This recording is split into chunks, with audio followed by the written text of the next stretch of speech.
Hello, people of the internet. Hello, hello. Welcome to the stream. Hey, what's up? Hey, what's up? How are we all doing? How are we all feeling today? What's good in the life of the StarCraft 2 nerds that be with us here today? We got some pretty darn good StarCraft in store. Of course, we're gonna be watching well, hopefully sound DRG Hurricane in time.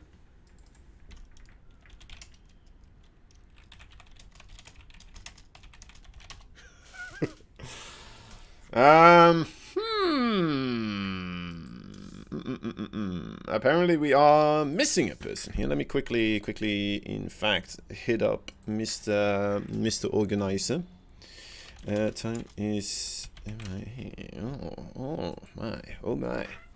Anyway, we're going to assume that all is going to get sorted.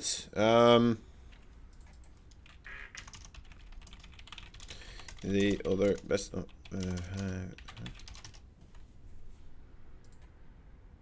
okay.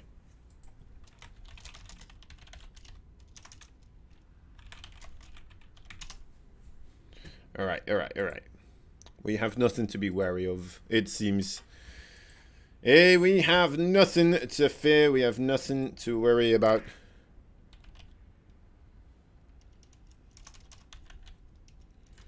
We will get everything sorted. Wait, do I not have Inu in my... Yeah, I do. There he is.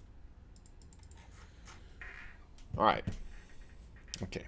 Nah, we're all good. We're all good. So, anyway, regardless of all of that, man, I've been looking forward to this one. It seems like a very, very nice overall group of people to have playing against one another, you know. It is, it's a tightly, a group that can get kind of close, right? Also, the matches of Zaun are going to be very interesting because he is, of course, the player that did manage to qualify for the King of Battles, the main tournament for Alpha X right now.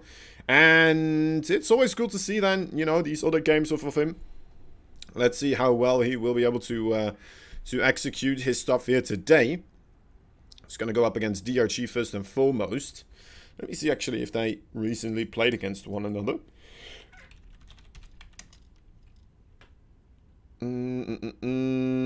Let's take a look. Let's take a look-see. Mr. Zaun. Mr. Zaun. Oh, there we have an invite as well coming in. That is always nice.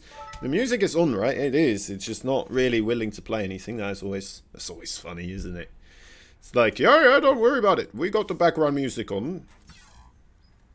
It's just not here. Wait, maybe that's the setting that I turned off or something. Because very often I don't really hear it in the background. Is there a background for the music playing? Well, no, okay, no, it seems okay. Seems okay. I don't know.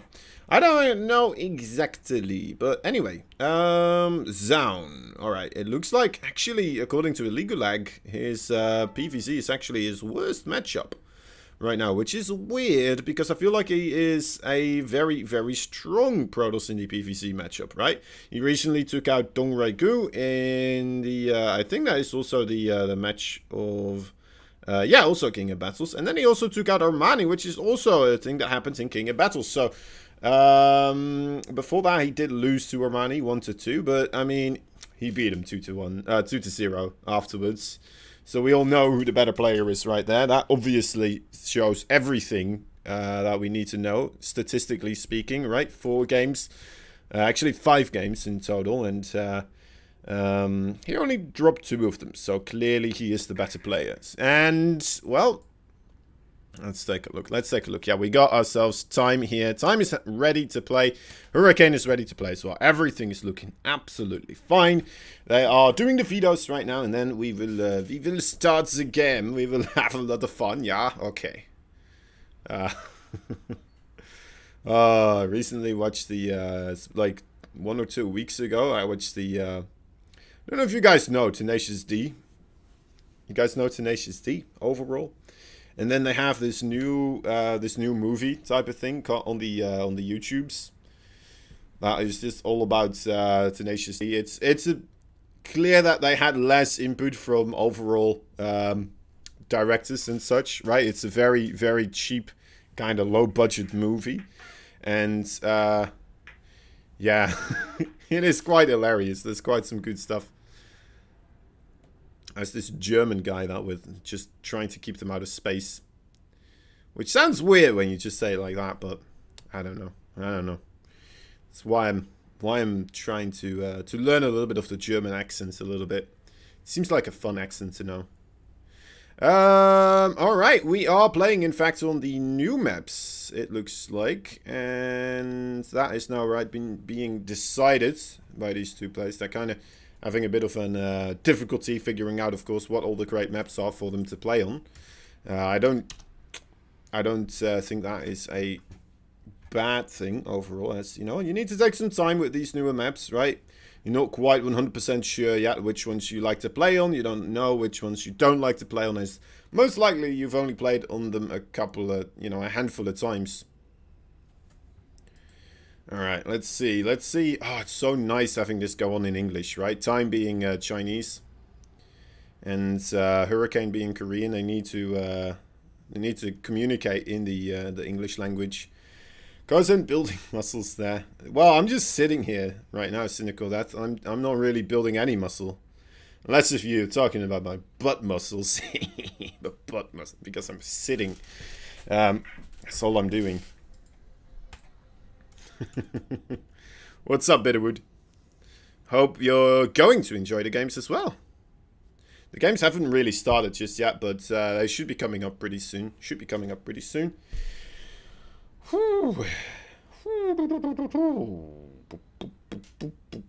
I don't have much to talk about. What have you guys been doing today? Anyone got anything interesting that happened this morning? Anything interesting happens? I went to the how do you call it? The place. It's not really a court. Well, it's like a governmental facility, where you can get like your identification papers and such. I had to do stuff like that.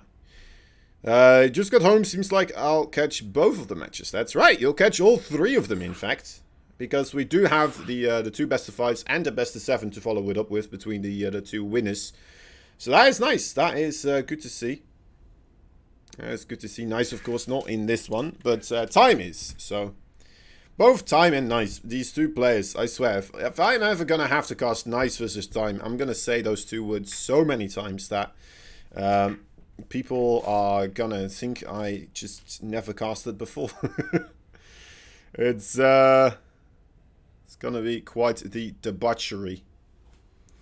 I'm still so confused why this picture of Jagannath is still rotated like a little bit. That's that kind of paperwork for IDs and such is the worst. Yeah, I don't know why they ask so much money for it either, right? It just seems like a weird thing. It's like, well, you gotta have it, but you gotta pay $80 to have your identification card.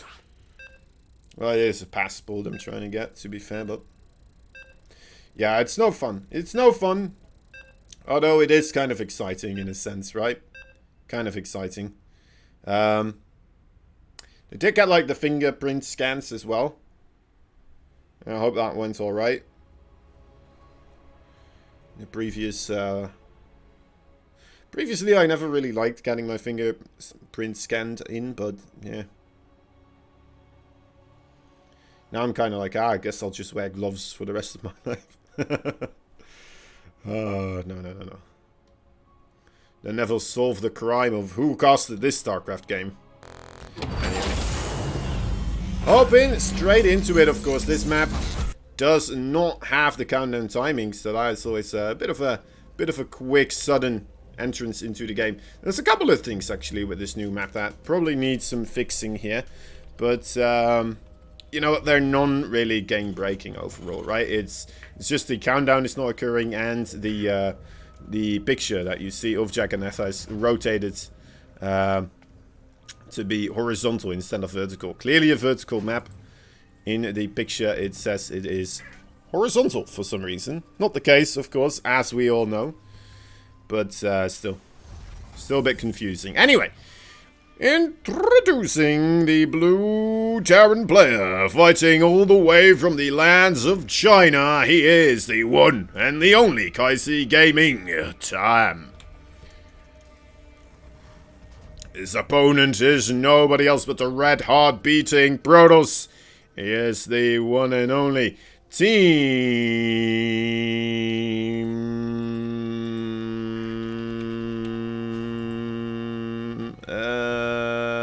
LP's Hurricane. There we go. I got there eventually, cynical.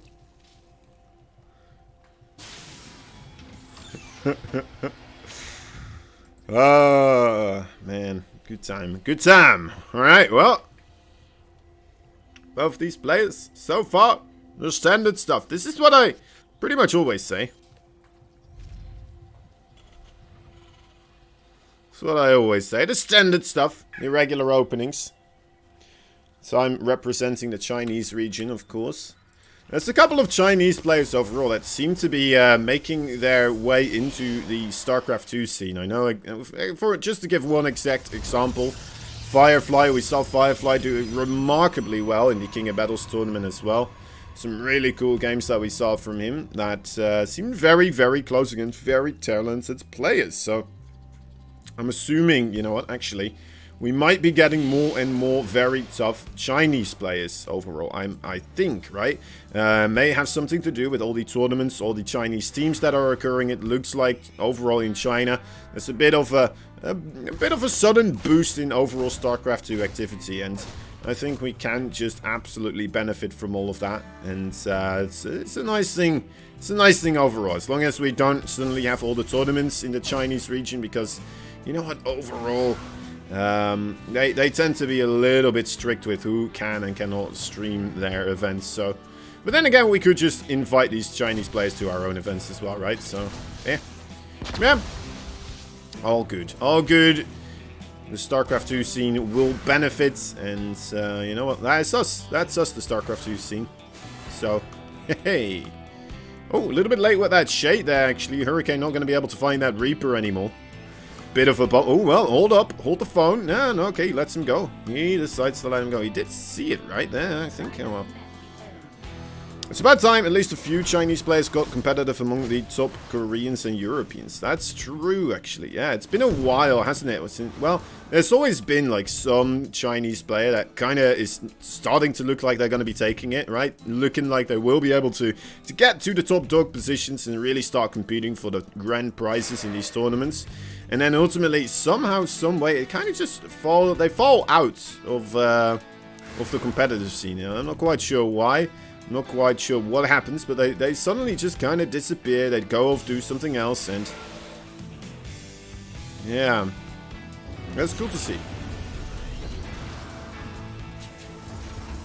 It is cool to see now that we have a couple of new players, right, that are hanging about in particular time. I think we have time. Oh my god, was that an oracle? That was an oracle. My dear lord, this kid. This man. This manly Chinese man, actually. Wow. The brains on him, right? Very often you see the Widowmines kind of being placed over there to try and catch the oracle user off guard. Now getting the oracle just barely outside of his own base. Very nicely done. Reminds me of back in the day, right? When Widowmines just got to be a thing. And people kind of learned the pathing of the oracles, because oracles was everything people were doing against Terrans openers. We would see like one Widowmine, right? Making its way further and further along the map, because every single time people would be expecting, they can't just babysit that oracle, right? They know when they need to watch the oracle, and they know when they can kind of let it fly, and that's why it looks like they're always paying attention to one thing. But ultimately, it's just these players realizing at which moments in time it's going to be important to keep an eye out on those units, right? The likelihood of something trying to get it killed increases the closer they get to the base. And overall, what we saw happening was the Widowmine, just like we saw Time do just now, getting a little bit further outside of the base, where the Oracle user won't quite expect it yet. Now, if this becomes a common occurrence, we might once again see Protoss players having to start paying attention to their oracles already over here somewhere, you know? And then ultimately, you're going to start putting Widow Mines over here, because that's the moment in time where they're not paying attention to the Oracle, and it's just, it's just kind of fun to see that type of interaction occur. Oracle here once again, trying to get a bit of damage done, but, you know what, 3 kills for 2 Oracles. I don't know. Oh well, could be worse, could be better, but at least he keeps that other Oracle alive. He's also killed off the scouting forces of Time. Let's take a look at what Time actually got to see so far in this base. I mean, not too much, right? Not too much. We already have a Colossus out. Yeah, I didn't see much of anything, honestly. So Time playing a little bit in the dark, but he is getting himself that very quick third base, already placing... Wait, what the hell happened there? Did you see that? Everybody, did we see that? Just... What? Like the projected outline of the command center, like it was higher up in the sky and then it slowly started to go downwards. That's weird. Am I the only one who saw that? That was crazy. Another little thing perhaps of Jaganetha not quite working out the way intended.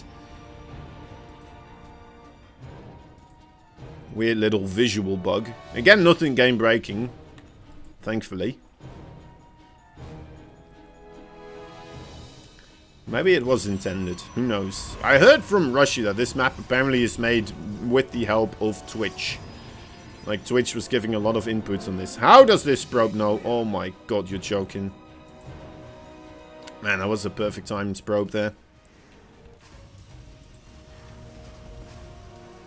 Okay, so this double medevac drop, yeah, I don't think it wants to be going in at any time soon. Hurricane here already setting up shop with those stocks in the main base.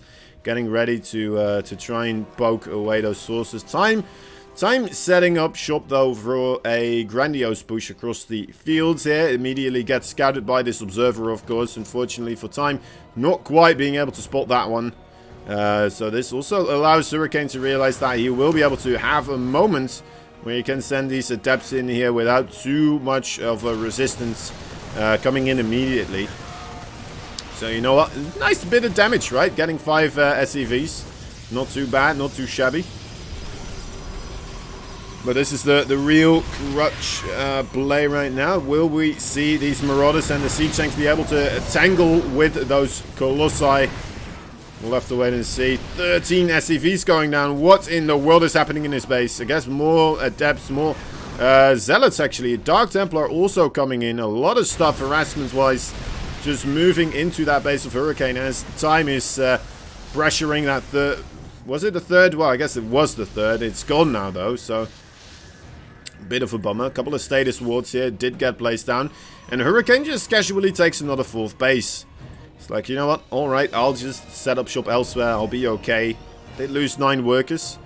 But then again, I mean, overall, Time lost more workers, yet he is still further ahead in that worker count.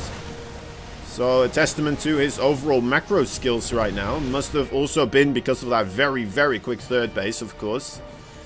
And Hurricane just trying to catch up. Did he cancel that 4th base himself, actually, on the right side? I feel like I'm just missing stuff right now. Anyway, Disruptor gets targeted. A lot of stuff, actually, here still remaining for Mr. Time. Coming in. Ooh, it's looking nasty, though. Those Zealots getting right on top of the Mariners. Mariners, they do deal with the Zealots rather nicely, but ultimately you need to have them behind the Marauders, because if the Zealots get on top of the Marines, they die very quickly. The brittle glass cannon unit of the Terran to a T. One of the most glass cannon characters.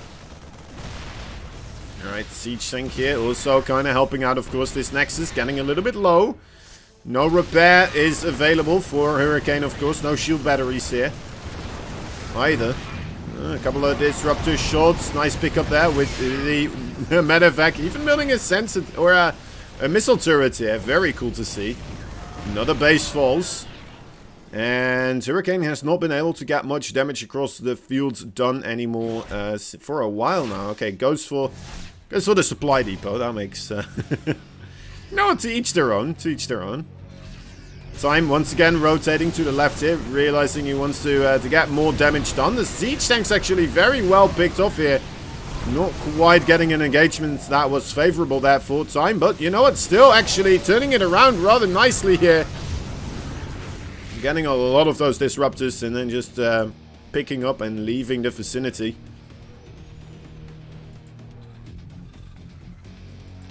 Right. I'm very interested in seeing how many disruptors Hurricane goes for as well. I always feel like Protoss get too many disruptors overall, but I mean, if every single Protoss does it, then I'm just gonna have to check my overall mind banks because they might be malfunctioning. Right, let's see. It goes up to 4 so far. I'd say that is still a good amount, right? Still a good amount. It just seems like as soon as you have like 7 or 8 of them, they just, you know, they kind of start overlapping in their shots. You don't quite have the micro to individually micro all of those disruptor shots. It becomes very difficult to do, you know, to micromanage all of them. I guess you do have a lot of strength overall because you can send out 2 and then you can send out another 2 and then you can send out another 2, right? Really one-shotting siege tanks and such as well. And you'll never really run out of disruptor shots, but ultimately sometimes it feels like bio forces will just be able to spread out and stim their way right on top of the Protoss forces, kind of like this, but I mean now it's even worse because there's not even that much of the Protoss. So GG is called. Time does manage to take this one. The first game going into his favor rather decisively, I would say, being able to bring it home. It's only the first game though, of course. We'll need 2 more games going into his favor if he does want to have a shot at the big bucks of today's prize pool.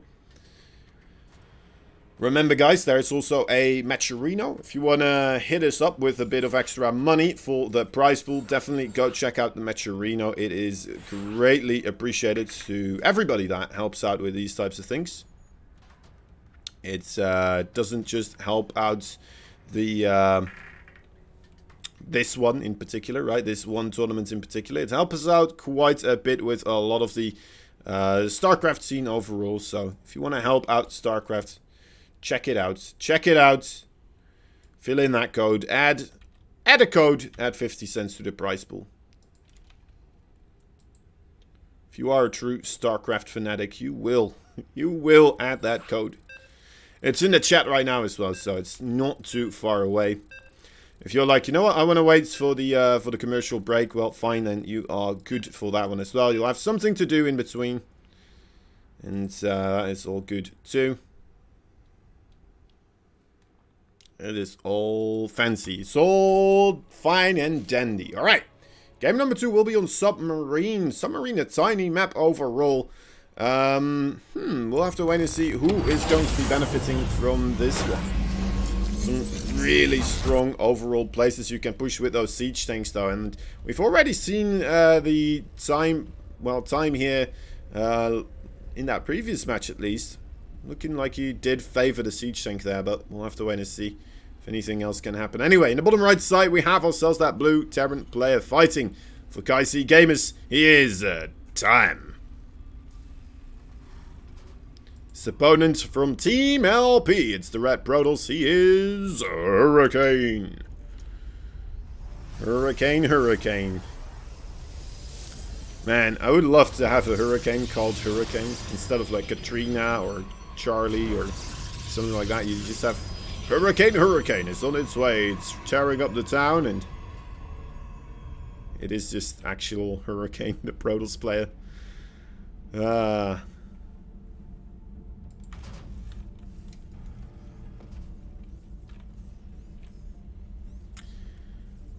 What's up, Roas? Hope I'm saying that right. Probably I am. I've never mispronounced a single name in my life. The Hurricanist of the Hurricanes, that's right. There's just one Hurricane and then another Hurricane stacked on top of that one. That'd be nice. That'd be nice. Anyway. Conjoined twin Hurricanes.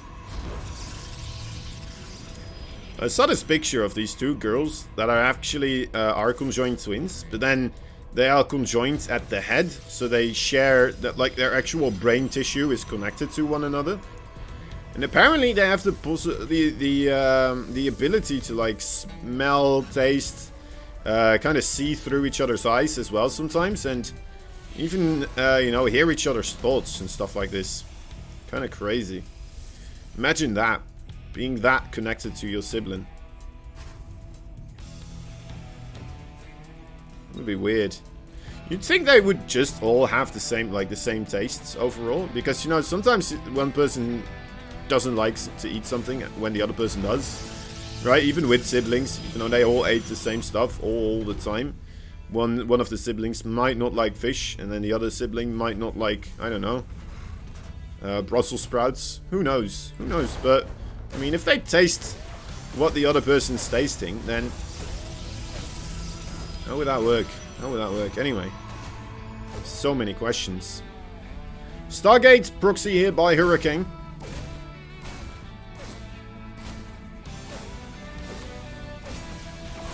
Sound has done well against Zerg lately.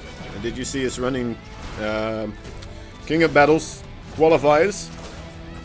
Didn't watch much of the King of Battles. What a shame. What a shame, Bitterwood. Man! It was quite a show, honestly. It was quite a nice experience overall. Being able to cast with Russia as well, so you don't just have my nonsensical continuous blabbermouthing. There's some high spirit overall commentary as well. Ooh. Doesn't quite get out, but I mean, what did he see, right? He saw that there's no second pylon in this base, so he may expect a little bit of shenanigans coming up his way. He's not quite yet building anything really anti-Oracle, though. He's got 5 Marines. The 5 Marines may just barely be enough here to try and hold this back. He is going to try his hardest as he's trying to keep this Oracle at bay. Only 2 workers go down so far, and that is a lot less than I was expecting here. Oracle also going to be able to spot that medevac, I believe, leaving town. So that is going to be a little bit of a nice moment for him. He's going to be able to see it as again here with this probe. My dear Lord Hurricane, he is bloody psychic, isn't he? How does he know to put these probes everywhere to just be like, alright, well, I feel like something might be coming up over here, and I think I need to... Well, he's not German, but you know what I mean. That previous game as well, right? We saw the double medevac with all the Marines underneath. And then the probe just kind of waltzes in there, being like, you know what? There's probably something here. That's probably one thing in particular that I need to see right now at this moment in time. He waltzes in with that probe, and...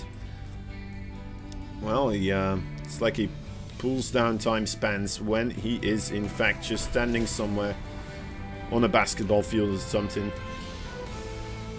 And everybody's watching, laughing at him. It's interesting to see actually Hurricane going for the Void Race here. He went for a Oracle, then a Phoenix, and now he's going for a Void Race. So a little bit of a jack of all trades while he's also getting a Adept Glaive. So I think Hurricane here wants to try and end this relatively quickly. In the way, shape, and of the fences, we do have ourselves, it looks like, almost 2 siege tanks available. We'll have that second one ready to go. And Stim also on the way.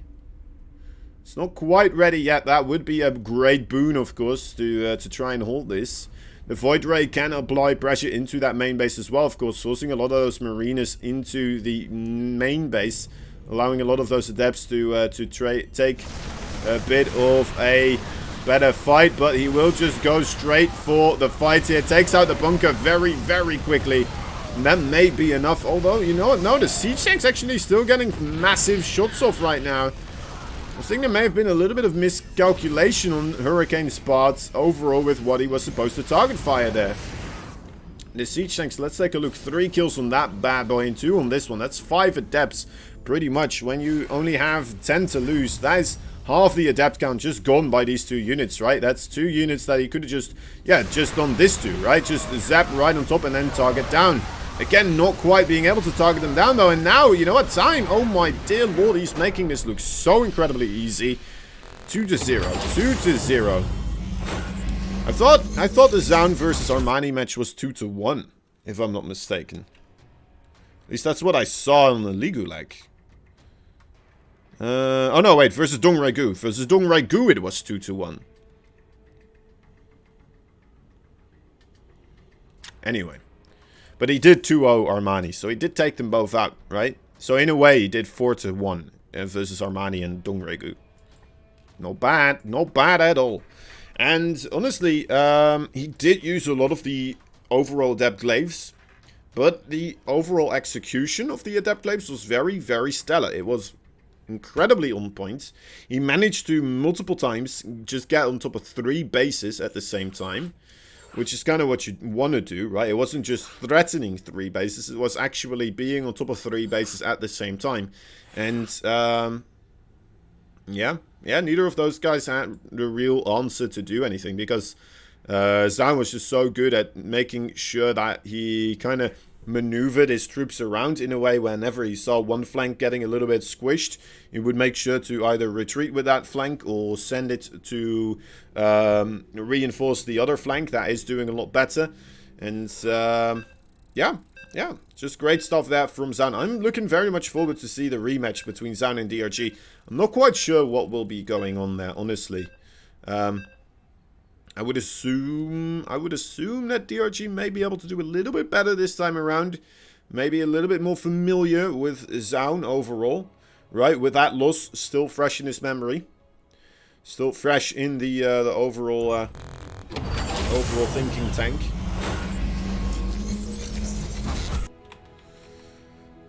Oh, an absolute tear right now. The Blue Terran from China. He is the one, the only Kaisi gamer. Time and time again. We wonder what he could bring to the world of StarCraft 2. And he's been proving that he is quite capable of handling the biggest of names. And now he's up against a fairly decent Protoss indeed. He is Team LP's Red Protoss. He is Hurricane. The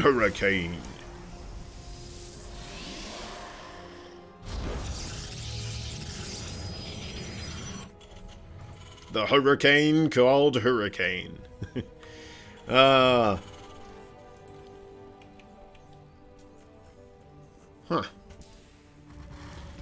Now I kind of want Hurricane to change his name to Hurricane. Hurricane.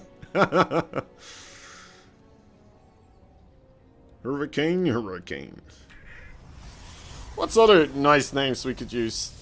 So like, what if you just make Time's name Time? Time over here, doing a lot of things every single time.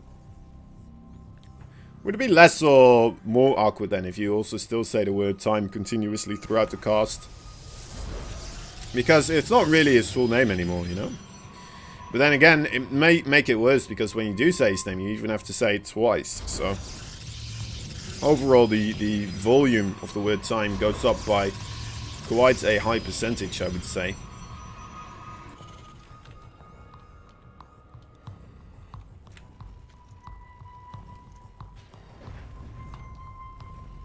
Right. Romanticide.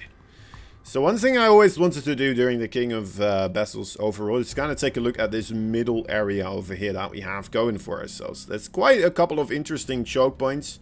There's quite a couple of interesting maneuvers which you could do with these rocks, right? So normally the middle is the real chokey bit, and that is still kind of the case, right? Because we have these rocks everywhere choking everything up. So we have a very tight choke over here, we have a very tight choke over here. There is a potential to kind of get around it, but still, right, this is basically where the quickest route in there into this situation. Another couple of places, of course, the wooden bridges over here kind of also helping out. Also kind of facilitating a bit of a choke.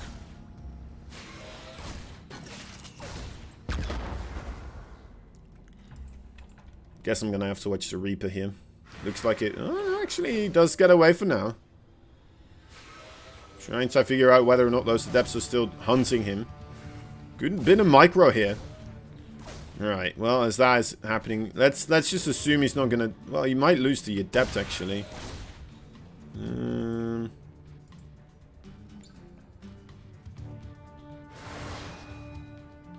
No, they're both okay.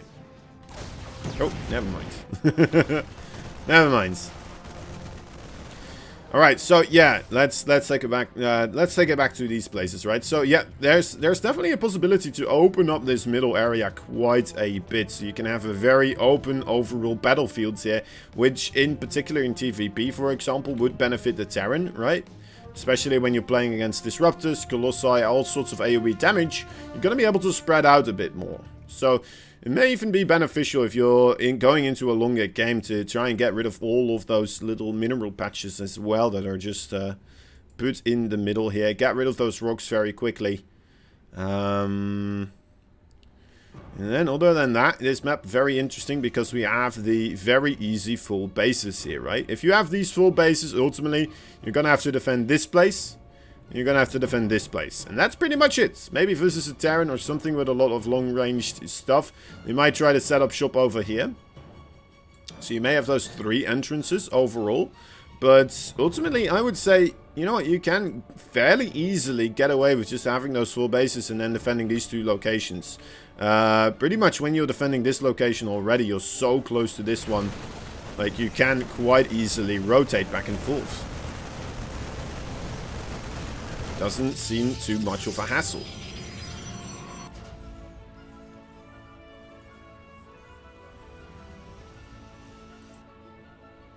No gold bases or rich... well, just some rich Vesperian gas here in the middle, actually. It's always good to start to learn these types of things. So I'm not like 50 games in casting this, and then suddenly I'm like, wait a moment. There's rich Vesperian gas here. Interesting. Well then. Now I know. Okay, Blinkstalker's here for Hurricane, trying to delay this onslaught of Terran units that is coming across the field right now. Time doing the wise thing, trying to clear out these rooks. I don't know if he's still going to try to clear out these rooks as well. Does allow him a bit of safe space for that siege tank right now, I suppose. So he's not all too bothered. Actually, this is a very nice place for a siege tank, actually. This is a very well chosen place. You have the shrouding, right? The invisibility shrubbery. And you have the rocks and the pillar over here. All making it incredibly difficult to actually snipe down this tank. But, then again, I mean, it's a place where you're not really pressuring anything important, right? So, even though it's a nice outpost for the Terran to try and take a fight, there's not really any reason for the Protoss to take the fight, right? So, if he does get bullied into taking a fight there, well, I don't know what is happening then. Maybe he's got like a base over here, but even then, right? It's not really... It's still kind of difficult. Oh my dear lord, that's a lot of dead stalkers. Great little surround there from time. 54 army supply versus 31. Army lost as well. I mean, that is quite decisively going into Time's favor here. Time is looking absolutely fine.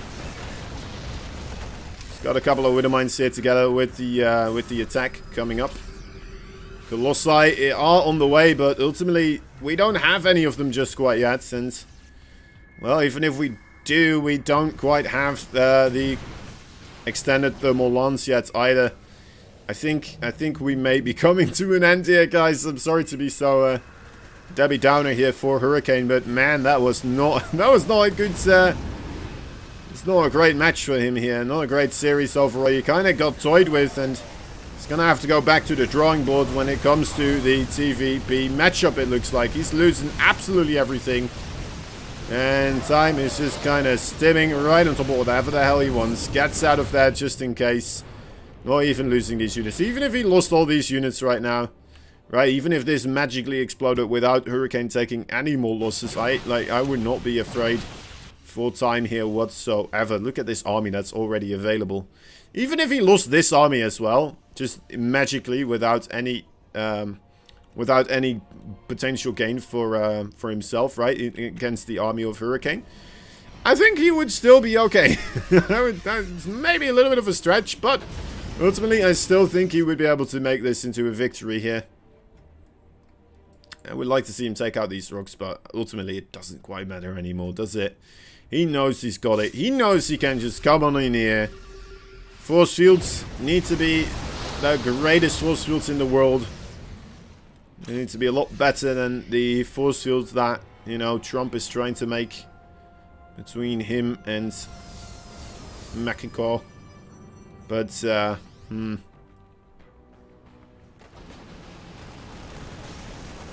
Alright, well, guys, I think this may be it. This may be the final moments here for Hurricane. It's just a drop into the main base. Even force fields will not be able to hold this, of course. Now, Widowmine's in the natural as well, killing up more of those probes. Oh, yo. Don't tell me. More of them go down. Another Colossus goes down as well. Hurricane, he knows he needs to win this game, of course, but man, he's on 30 supply right now. GG is called. Time takes us 3-0. My dear lord, that man knows how to play StarCraft.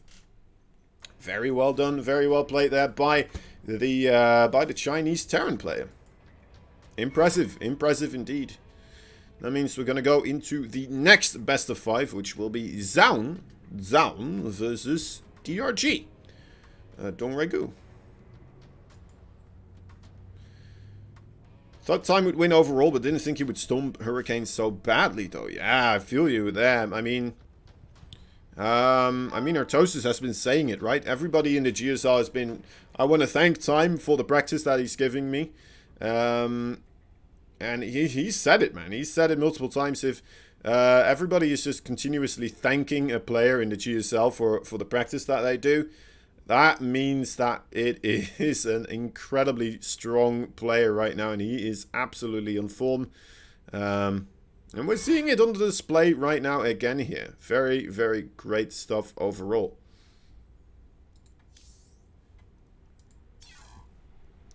Alright. Alright, as the vetoes are taking place, guys, I'm going to quickly run a little bit of an ad. Remember, there is a Mecherino code, so if you don't want to watch the ad, well, then, you know what, you can do the Mecherino code. That is all good as well. Maybe hit up some quests.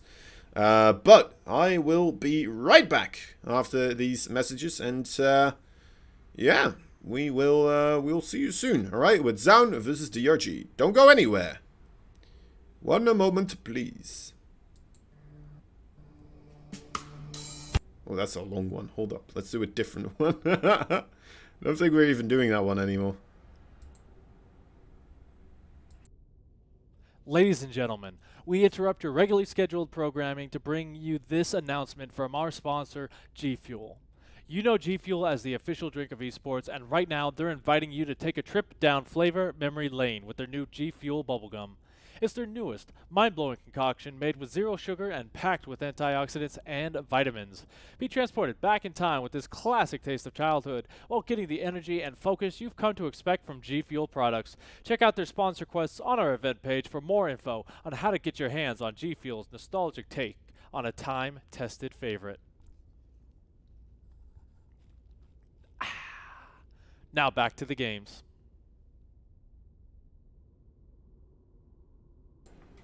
Right, Pasta there, helping us out with telling us about G Fuel. What a guy, what a guy. Always nice that, you know, we are just able to play those kind of vids made by some talented people indeed. Helping us out overall. And G Fuel, of course, as well, helping us out as well, so make sure to make use of those G Fuels, you know. Drink them up, become as good as all the pro gamers that drink it as well, because I don't think there is a pro gamer that doesn't drink G Fuel. And if there is, well, he's lying. He's either lying about not drinking G Fuel, or he's lying about being a pro gamer. One of the two. There's no way. That is, you know, it must be a connection there. There must be.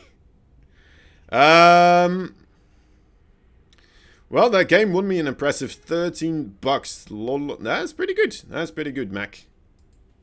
That's some solid stuff. Some solid stuff indeed. We're going to have to wait and see, though, if the next one is going to go according to everybody's predictions as well. I'm not quite sure what everybody would be predicting over here. PvZ, surprisingly the weakest matchup here for Zaun. But recently, though, he has been doing a lot better in PvC, right? I mean, these metrics overall in a League Lag, they are nice. They give a bit of an insight overall, but they don't give a current index, right? Which is incredibly difficult to do because sometimes a player just suddenly wins 3 games and it's like, all right, well, does this mean he's good now suddenly in this matchup? Or does this mean he's... you know, just got a little bit fortunate in those couple of games, right? Is he going to be able to bust open any Zerg right now? Or did he just gonna have a good couple of games, you know, as a lot of other players will at some point in time? But, yeah. According to the betting odds, DRG is mildly favored, but Zaun is my boy. Yeah, it's a rough one. It is definitely a rough... I think this one can go either way, but honestly, I would give DRG maybe a slight added chance as well, personally, because DRG, he is just well, he's just DRG, you know. He is the I don't know what else to say. He's very solid on his macro. He's been making a comeback overall. Zaun, though, I mean, I don't count him out. I don't count him out by a long shot. In a long shot. But he did manage to beat DRG in the best of 3 with a 2-1. So it still got close. But the way he beat him, right? That's something very important to note, I suppose, in these types of situations. He beat him with the Adept Glaive of Pressure. It worked out fantastically. DRG, though, I mean, if he really wants to, I think in the longer games, the macro games, overall, the experience that DRG has will get him to victory, right? He's a very smart player overall with those late game scenarios, and usually will find himself in a situation where he manages to get himself into a favored position. Oh, apparently, we are being requested a 5-minute break, guys. So, we did get the map vetoes in right now. I'm not quite sure which they are because, well, I don't know Korean. But anyway, we'll be right back. And once we are back, we'll have Zaun versus DRG ready to go. Ready to go. My apologies, guys. I wish we could have started it right now, but apparently we do need 5 minutes. So... for 1 moment, please, and yeah, don't go anywhere. DRG versus Zaun coming up. From Future, there is no third base on the way, and these teams are going to try to be able to snipe this Raven. If they could snipe this Raven before they move across the map, that's massive, but the Raven matters a whole lot less than it did, you know, previous games. There is no Robo on the map whatsoever here. It is just Charge Lights. I mean, sure, it is 6 gates. Oh my god. Oh, Charge Light, that is a massive play coming in from around here. And there we have it. Now we do have the Dorito Cannon on the front, but man, we have a massive surround here all over the place. And Max Pax looking to clean up Future as Future micros in the main base with no healing left. And what a great force field here. Now, Future up on Army Supply when this started is now heinously down as these charts let's just get on top of everything that Future holds dear. And this push, well, it looks pretty stalled out.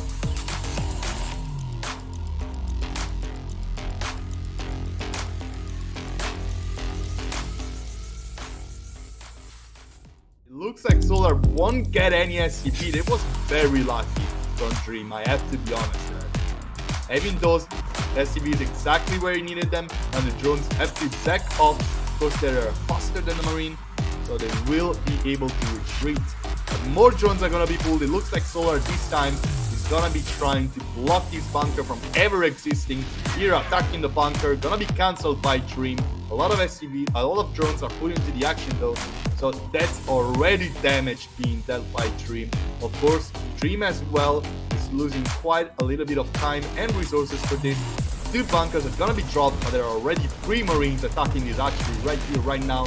The drones are here, ready to be pulled once the first few queens and blinks are out. Here comes the pull, here comes the army, here comes Solar, getting on top of the Marines and getting them away from these bunkers. A clean surround coming from Solar. Dream gets out of that just in the brink of time he needed, but one of the SCVs is gonna fall. The second one is gonna barely complete this bunker. Good play by Dream. The first queen is out, and right now Solar has to retreat back into defensive stance, and Dream has accomplished his proxy. The bunker is in position, and the army of Solar needs to be completely pulled. He's gonna be able to deal with this by losing a lot of drones. First bunker is gonna go down right here, or maybe not. too many Marines, too many drones are lost, too many links are down, and he looks like it's gonna be another GG call. Right, so...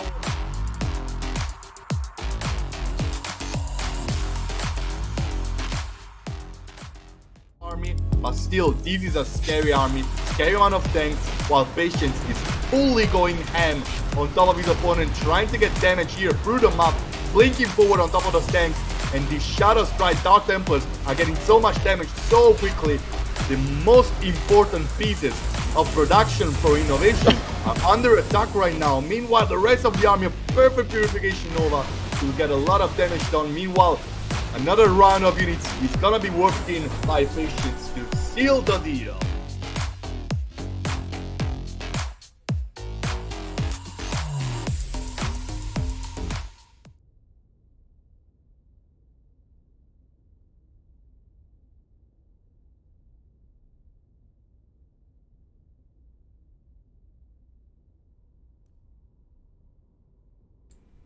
Hello, what's up, everybody? Welcome, welcome. Oh, we got ourselves quite a show.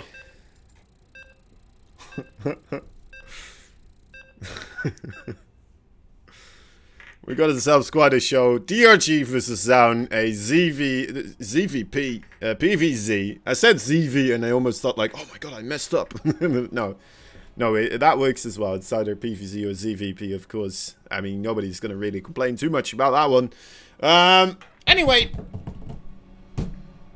here we go. We got ourselves this match coming up right now. And it starts off on Pillars of Gold.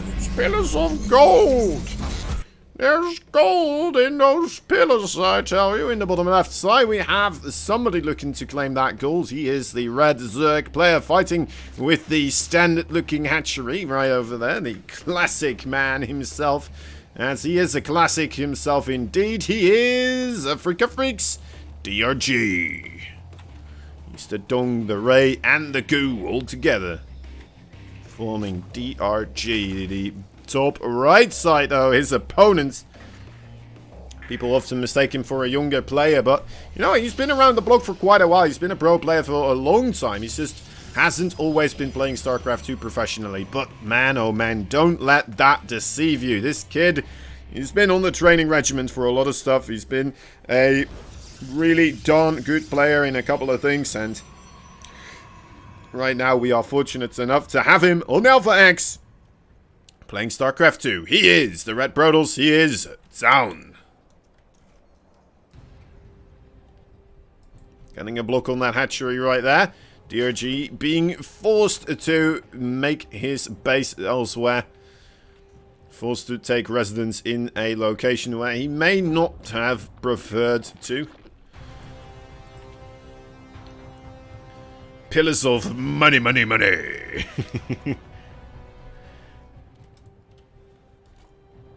Pillars of a solid investment. Let's see if Zaun will cheese or play normally. I mean, he already blocked that natural base, right? So already, in a way, I am kind of anticipating the Adept Glaives here. Not only because of that hatchery block, but also, well, because it is Zaun versus DRG. We see Zaun playing the regular macro game a bit more often when he does play against players that are a bit more along the lower caliber. DRG, I don't think anybody would disagree, is, well, right now, one of the top dog Korean players in Korean Zerg, the scene. Man, that was a runabout way to mention all of that stuff. But yeah, he's the top dog of the Korean Zerg scene right now. And it is hard to disagree with that statement, I would say. It's not quite a lot of players that you would name that are in the running with him. There's a couple, right? Don't get me wrong, there's definitely a couple, but man, oh man, especially with Sue now leaving for the military.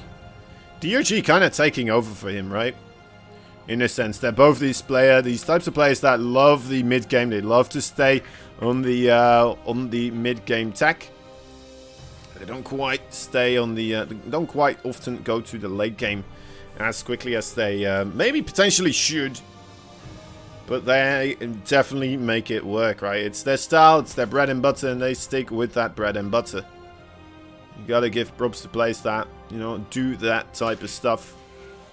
Probe here, trying to get away. I think the Adept overall was trying to catch those Zerglings right there when they are trying to chase that probe, but not quite working out there.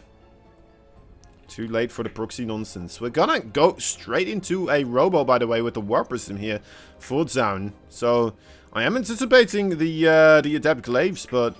Huh. He's going for double Gateway. Double Gateway, no Twilight Council whatsoever.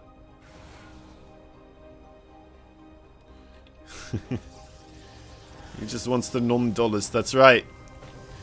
Go big or go home, alright? The Warp Prism here, gonna be shown rather early to the Overlords here. Does manage to get rid of that one, of course, right now.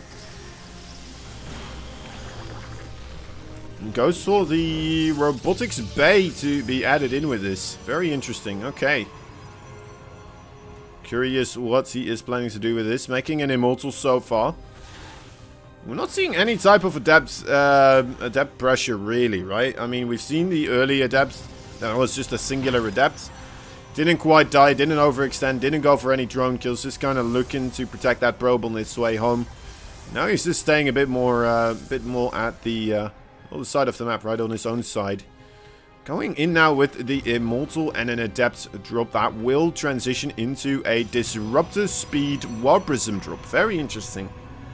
Very cool stuff indeed. Is he going to go for the double Disruptor here? I would assume so, right? Now he's going to use that moment when he is starting to make those Disruptors to try and apply some pressure here with still a very beefy unit, which is the Immortal, of course. Going to try to get rid of the Creep Tumors, lure those Queens away from the third base, and then he hit the third with the two Adepts. Unfortunately, though, it looks like the Lynx were on top of it. Yeah, it's down. Not quite letting that ploy work into his favor here, unfortunately. Or well, DOG not letting it play into Zaun's favor. 2 second Disruptor on the way, so the Warp Prism will need to skedaddle on home to try and grab the next wave of what this is about. Yeah, a bit of a shame on those Adepts. I don't even think DRG was hiding those links, right? Didn't feel like he was, at least. Anyway, I mean, never count out the Speed Warp Prism Disruptor drop. Oh, immediately getting scouted here. Yeah, just barely gets a little bit of a whiff of it. Let's see whether or not DRG is preparing for this. I mean, look at that. He is definitely preparing for this. He knows that Warp Prism is on the way. There's no doubt in his mind. Warp Prism sees the Queen, sees absolutely everything here. Let's see if he can get a good couple of connections. Oh, loses the Disruptor. Losing the Disruptor there, rather big actually. He's going to have to go home immediately after just one drop. Well then, that is... Eesh. Eesh. I mean, another Disruptor is on the way. He's going to have to replace the lost one, of course. The Disruptor with the Warp Prism play didn't quite manage to do any kind of damage here, unfortunately. Well, I guess he killed a Roach, right? A couple of Lynx. He did kill a Queen as well. You have to be convincing.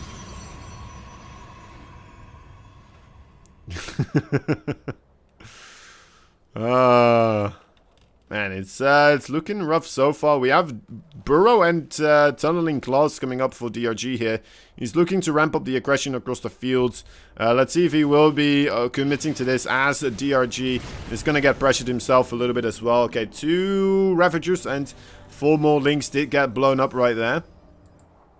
Let's see, I would love to see a couple of those Roaches perhaps stick around on the other side of the map to wait for Burrow and Tunneling Claws to finish up, right? Immediately just scoot on underneath that Adept right here in the main wall. Could be rather large, could be a nice thing, but instead he will try to set up a flank here to absolutely demolish. No, he's gonna go back. He's decided, you know what, I probably have enough here to hold my own. Changes his mind once more. Oh, realizing there is a big flank coming in and a massive Disruptor shot right there, anticipating the movement. My dear lord, that was a big brain move from Zaun. He didn't quite see the Roaches just yet, but immediately sending in a Disruptor shot towards that top side. Managing to get quite a good connection. It's still a bit rough around the edges, though. Needs to get those disruptor shots off still a little bit more. Okay, that was a reasonable one. Has one more in store. There we go. Three more Ravagers do go down. And suddenly, you know what? DRG, he lost most of that force right now. He's trying to transition into Mutalisk. He spent money on that spy attack.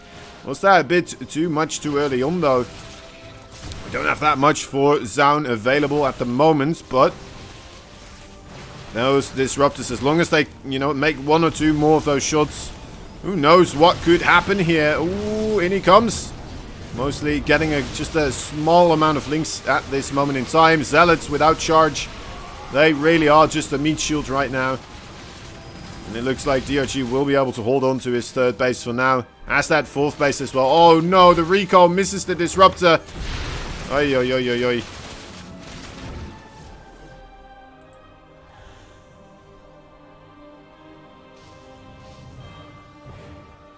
Now it's Twilight Council and the Forge are being constructed. Zaun knows he needs to figure out a long-term plan for this game.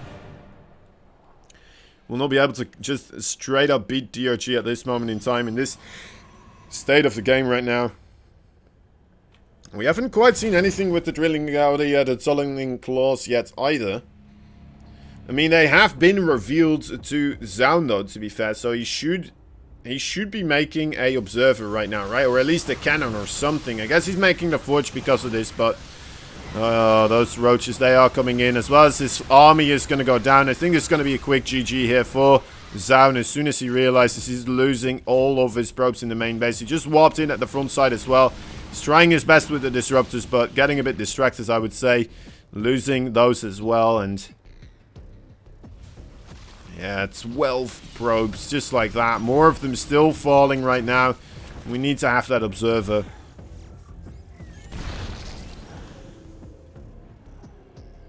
Only gets 2 of the 4 roaches right there. Okay, the observer comes in to help out. Sushi is still very confident.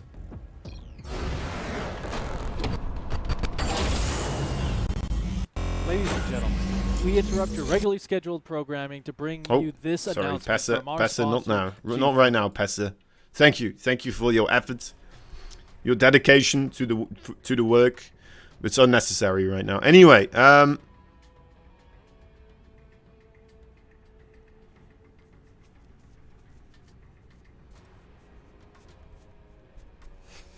didn't quite work there for Zaun, did it? It's gonna have to try again.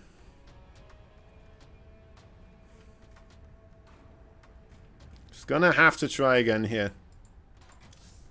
It was an interesting strategy, but did Zaun just give up? I don't think he gave up. I think he got killed. I think he died rather heavily. I think he had to pull that boot out of his well, you know where the sun don't shine. Because man, did DRG give him a kick. Oh my dear lord. Everything absolutely going wrong. And, well. I decided to purposely suck the first game in particular. Alright. The long-term plan. And maybe, who knows? Who knows? Zaun, he's a smart player overall, right? He may be able to figure something out here for game number 2 and game number 3 after getting DRG to loosen up. But to be fair, like, he already won... to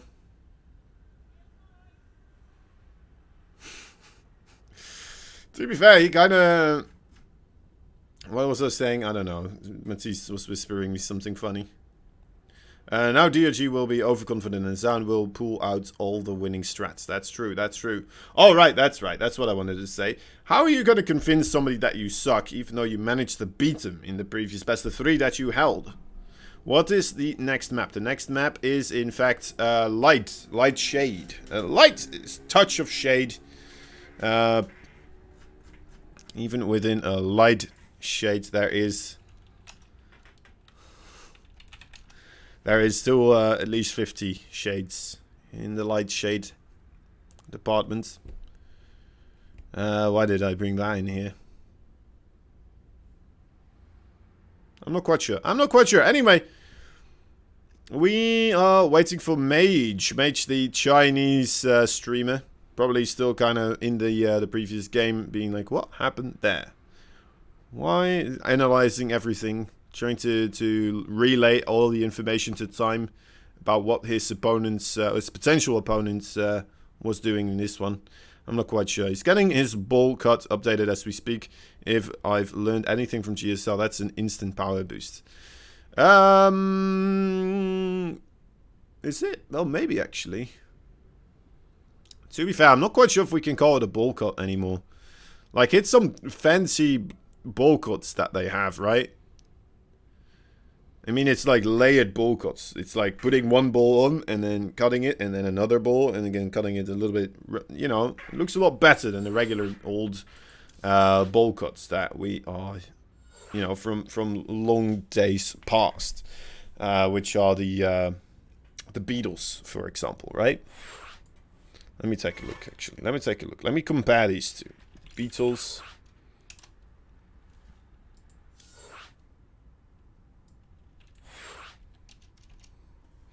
The Beatles.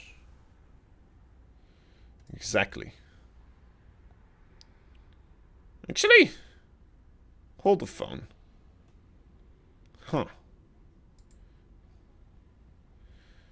No, it's not that different, is it? It's not that different. Maybe, you know, they all just like the Beatles very much. Who knows?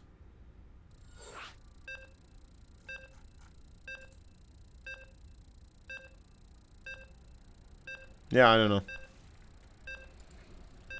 There's a couple there where you're like, alright, yeah, that's a real one.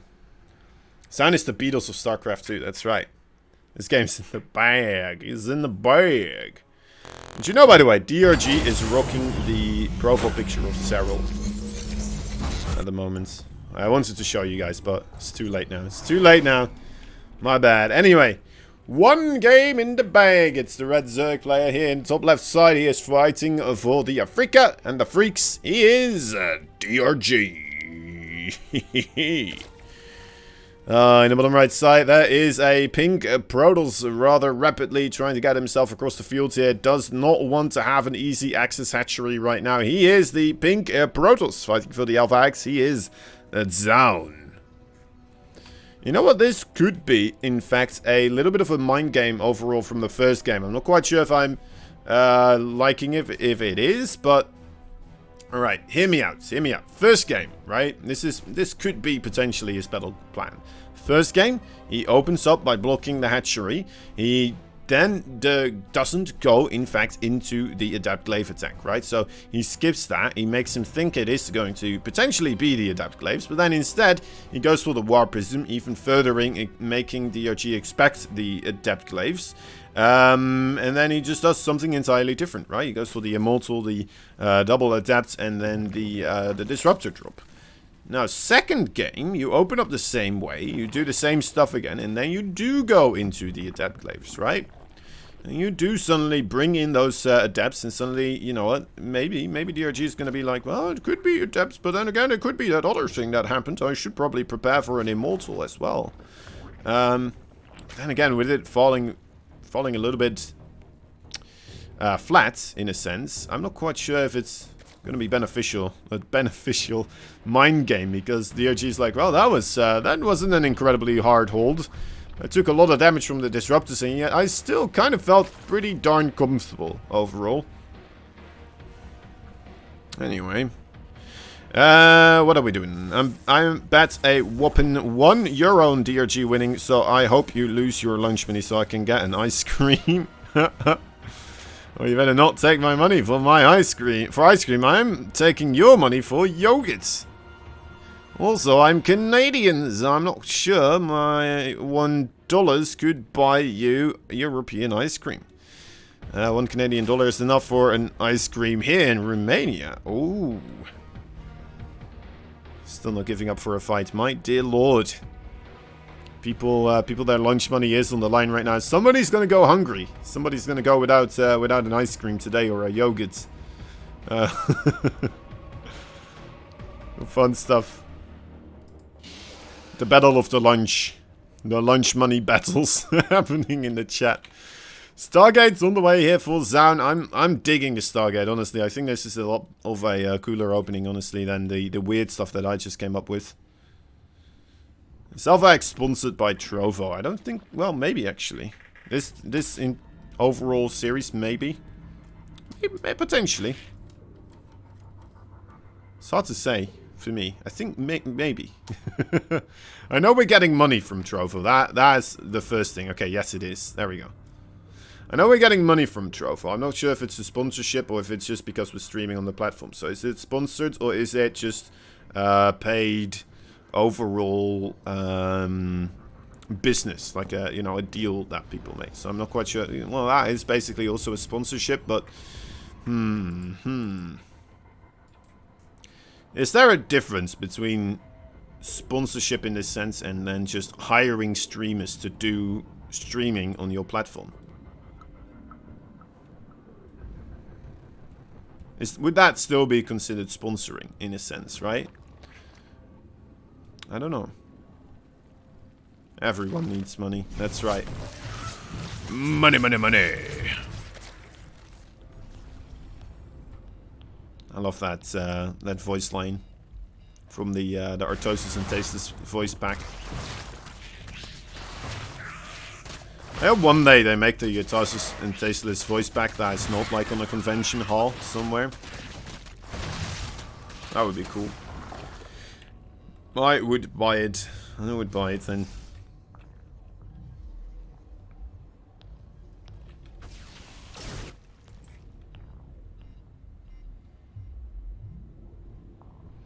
More sponsors for StarCraft 2 are always good. That's right.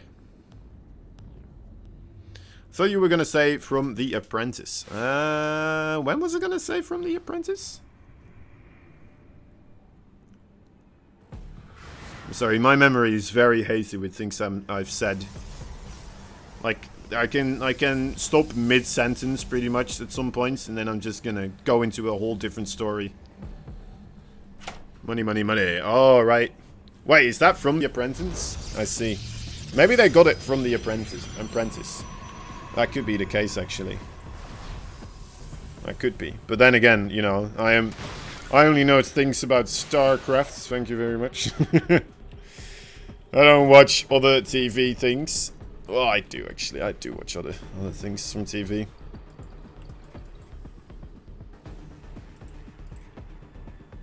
People keep saying that watching too much TV is not good for you, but it's worked out for Tasteless, alright? It's worked out for Tasteless. Continuously making references to everything and everyone.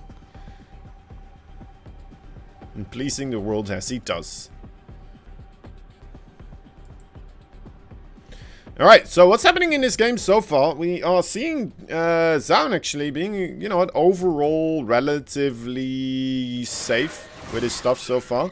He's got a good amount of those adepts at the moment. He opened up with the oracles, double oracles, I believe we had. No, it's just a single one actually. And then he went straight into a ton of Phoenix. Phoenixes here do get shown at the moment as well. Trying to just kill off as many overlords as possible. Gonna pick up a queen here, perhaps. We should see a pickup. There we go. DOG wisely goes just for a massive attack right now. Look at that. Nidus Worm on the way. A lot of Zerglings. A lot of Roaches. He's even getting the Hydralisk den right now.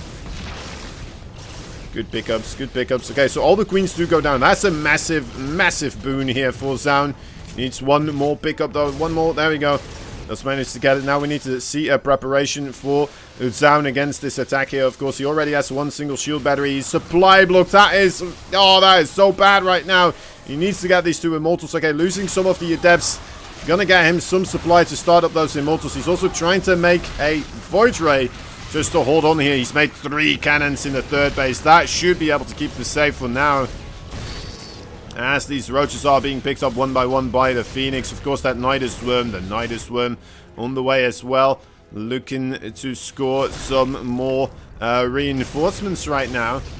And Zaun is doing a great job getting value out of these Phoenixes. Very often we see these types of attack work out, specifically because the Phoenix, they don't add a lot of value to this type of stuff. But ultimately, I mean, Zaun being able to find a ton of value with these Phoenixes right now. So, well done to him. Adding in just a couple of cannons right there and being able to keep his base alive just because of this. So, very cool to see stuff like this happening right now. A small adjustment to the overall Phoenix play, and suddenly, you know what, the regular response that normally kind of works out rather well, actually finds no damage whatsoever in this moment in time. Even with Zaun being supply blocks at a crucial time like that, as we just saw for quite a while as well. Picks up another one of those Ravages. Good transfusions though, keeping everything up, but ultimately just still goes down, and that's basically only cost him 2 more pickups pretty much, right? Nothing more than that. And DRG, he moves backwards. He's like, alright, this is such a tough call to make, right? This is so incredibly difficult. You're like, oh god, I spent so much money, I spent so much of my investments into overall getting my units out, getting them across the fields, and now I guess I'm not getting anything done here. That is rough indeed. But ultimately, he's in an all-right position still, I would say, right? He's got the Lurkers on the way, he's got the Hive Tech on the way, he's got Infestation Pit and everything, right? He's okay, he's in an all-right spot, and all because he did start up that Hydra Den as he was planning to do this attack right now. So, kind of feels like he kind of realized that there's a high potential that he may need to find some way around this potential offensive that he was doing, and now we are seeing actually him in a little bit of trouble, getting a bit stumped right now, and he's losing a lot of roaches to Ravages as well, falling rather rapidly for Immortals to dish out quite a bit of fire, and those Phoenixes also continuously just being able to pick up the valuable units. Great micro there from Zaun, and he is absolutely demolishing DRG. GG is called, and man, that was a great show. That was a great show. That was a rather well-played game. DRG going for that offensive. Also losing so many of his queens, right? He didn't just lose a lot of queens and roaches on the way over. He also lost the queens just sitting there at the front base, right? For some reason, he was like, oh, let me put these queens somewhere in between my second and my third base. Tried to shoo away those Phoenix, and the Phoenix were like, you know what? You know what, Mr. Queens? Mr. Queens. I don't think we are that afraid of you. I think we can just pick you up, slap you down, and throw you out of town. And that's exactly what happens. Very well done. Very well done. And yeah, I mean, the Queens trying to intimidate those Phoenixes away with, you know, having all their tattoos and all that stuff, taking off their shirts, looking, trying to look powerful and impressive, but ultimately, it didn't quite work. Didn't quite work enough, and yeah, Zaun slaps it down. Zaun slapping it down. I think that would be a funny one. Zaun, he knows how to slap it down. What does he know how to slap down? Well,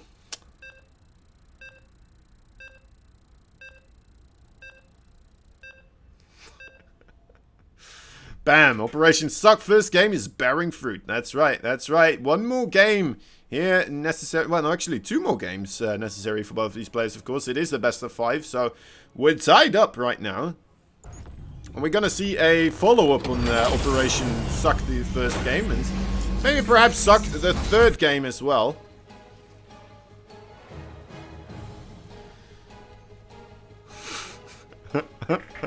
Obviously means it, that's right. In the top right side, there's a red Zerg player. He is fighting for the Afrika and the Freaks. He is a DRG.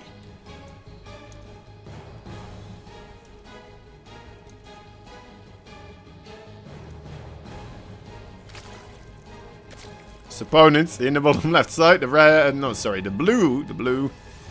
Protoss, he is fighting for Alpha X. He will absolutely make you suspect that he may not know what he's doing exactly, but then suddenly, oh my dear lord, does he look like just the opposite like an absolute beast of StarCraft 2 with a plan on his mind, ready to slap it down. It is Zaun.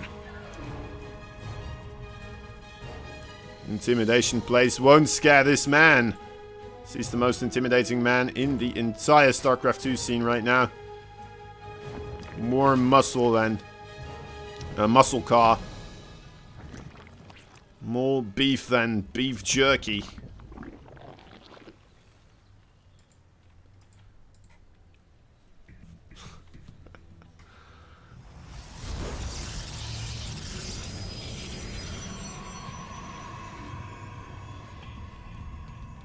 Alright. Gateway coming up with a Cybercore after the Nexus. And Zaun once again going for that block on that hatchery, right? So this is the third game in a row where he does go for the hatchery block, but he doesn't quite go for the Adept Glaives. Now, is this going to be the game where he does do it, right? It's the ace up his sleeve. He wants it to be coming unexpectedly. He wants it to be coming when DRG's like, well, I guess it could happen, but maybe not, because he just did all this other stuff, and he could be still doing this other stuff. He's probably going to save it, right, for the final game. He's still going to save it for this game. And that is the power. That is the real power for the, Wait, where's the... Oh, dear. The Overlord is actually on the wrong side of the map right now. Okay, he's going to have to put himself into the dead space. The perfect pillar actually on the top left side here instead of the right side, where it very often is, in fact. I guess it's because the gas geysers are on the right side, right? So you want to keep tabs on these gas geysers as much as you would like to keep tabs on the front door. This is kind of interesting for this map, right? Because now you have to choose as your as a Zerg player. Do you want to keep tabs on the front door, or do you want to keep tabs on the gas geysers over here? And that is, you know, for free, of course. You could have it over here and then ultimately fly in at some later point to try and figure this out, but ultimately, you know what, it's kind of fun. It's kind of fun. You know what, in fact, I don't think this Overlord is safe here. I don't think this Overlord can... Well, maybe there's just this little bit of dead space right now where he is situated. Where he will be able to stay safe from either side of this place. Over here and here. Just barely. Thing is, he's not getting a lot of value here, right? We'll be able to poke in and out, check to see those gases. Doesn't see any gases, so knows it's going to be more mineral heavy overplay, and that could very well mean Adept Glaives, as we are seeing finally Zaun bringing out the big guns. The play that did manage to get himself in the King of Battles. Went for it a lot of time in that one. This Cybercore. It's very obvious when this Cybercore is researching something, isn't it? Interesting. Interesting stuff.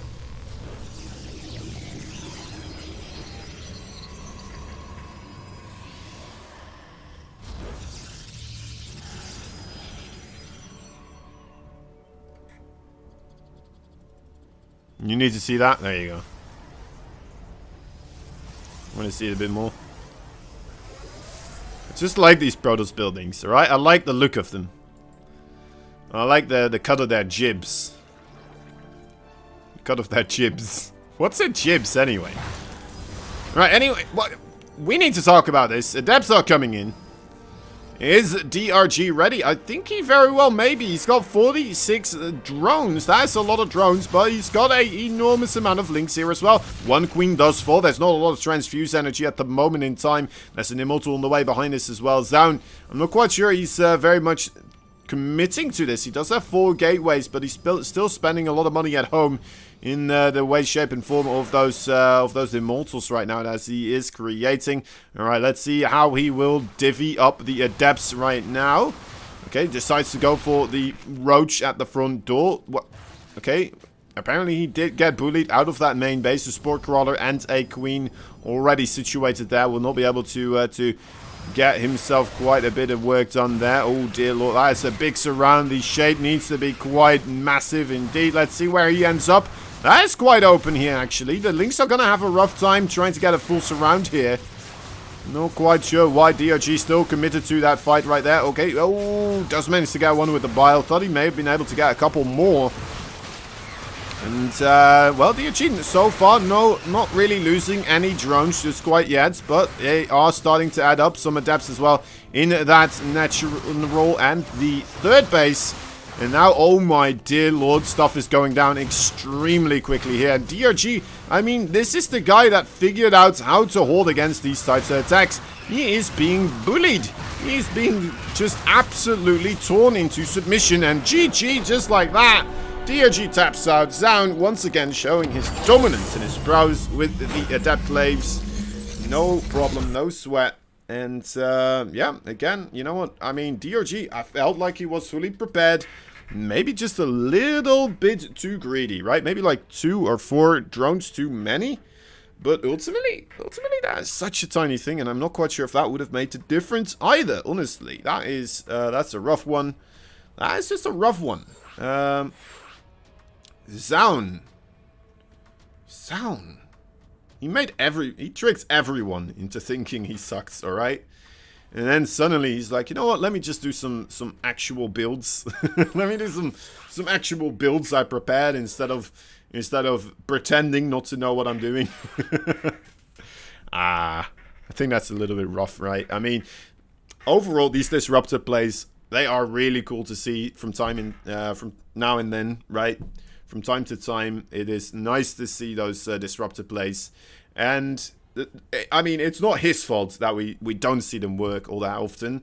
Because I just think it's a little bit of a gamble play, right? Either your opponent is going to be able to see it coming, or he's not going to see the disruptor shot. And either you are going to get a ton of worker kills, or you're not going to get anything. Maybe you are going to be able to kill off all the roaches because they're stacked up into a ball and he has no idea there's a disruptor ball there. Or you're not going to get anything, right? So, it's rough. It's rough. Zaun for Katowice Champ 2021. Zaun would have been in a real good spot if in the first game if he didn't lose his disruptor. Yeah, maybe. I mean, to be fair though, you know, it's kind of like saying, I mean, he would have been in a really good spot if he didn't lose units. You know, it would have been in a really good spot if he had like a ton of workers, and in a sense, but maybe. If those disruptor shots made really good connections, you know, he would have been in a good spot too. But yeah, I get you. You had to remake the disruptor, which meant 1 less Colossus during the final battle.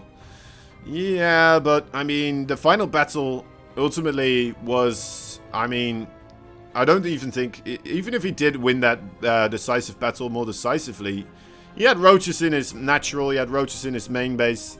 It's just not nice. It's just not nice. Maybe he would have been able to make an observer. Maybe that would have been actually a big difference there, right? To not allow those roaches to come in and clean up like 20 to 30 workers. The battle on DRG side. Ah, okay. Yeah, maybe. That's a good point. That is a good point.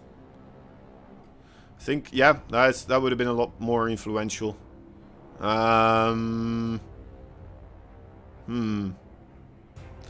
Yeah, maybe, but I mean, still, if DRG was a little bit better with the micro on those Ravagers and didn't lose like 3 Ravagers per disruptor shot almost, then, you know, it probably wouldn't have gone that way anyway, even with another Colossus. But yeah, that's the what if scenarios, you know, the what if scenarios.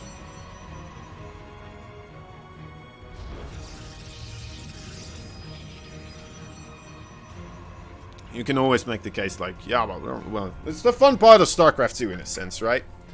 Things are always on a knife's edge because of this type of stuff. It's all connected. It's all connected. It all fits together like a jigsaw puzzle. Okay, Zaun or DRG. One of these guys will have to go up against Time in the best of 7 finals for today. We're gonna have to wait and see, of course, if Zaun or DRG will be able to eke out the victory right now. Zaun a little bit in a lead. We'll have to wait and see what his plan will be for this one. What kind of battle formations we're going to get. It looks like the adept battle formation with the glaives. Very likely to be happening right now. Once again. And I mean, to be fair, the matches between DRG and Zaun is kind of like DRG being like, Okay, well, I know how to defend against this. I've figured out how to defend against this, but... Oh, wait a moment. Oh, DRG going for the heavy punish. I didn't realize in time, guys. My bad, but we're seeing a lot of Zerglings here being constructed, and that is going to be absolutely devastating here for Zaun, especially if he adds in another robotics facility and goes for the glaive upgrade right now. Those Zerglings are going to be hitting his front door. He doesn't even have a full door yet. His Stalker's running away from the choke. Oh, God. This is absolutely abysmal. This may just already be a GG right here, right now. Now, Zaun is going to go into absolute panic mode, trying to make a full wall off here, but the Zerglings already on the point, already setting up their shop in this location, the Adept Glaives. Yeah, there it is. GG. Just like that, DRG ties up this series very, very quickly. That's another reason why you can't just continuously do the Adept Glaive attack, because if they know you're going to be doing this, the Zergling counterattack, my dear lord, that is a build order win in and a half, right? If we saw Zaun going for the Oracle play, that wouldn't have worked. If we saw the Robo start without the Glaive upgrades, that would probably not work either. But you know what? Against the Glaive attacks, whoo, baby. Oh, baby, does it murder some Protoss. Alright. Game number 5. This is game number 5. Coming up. Coming up to you and me. We'll get to see some StarCraft 2.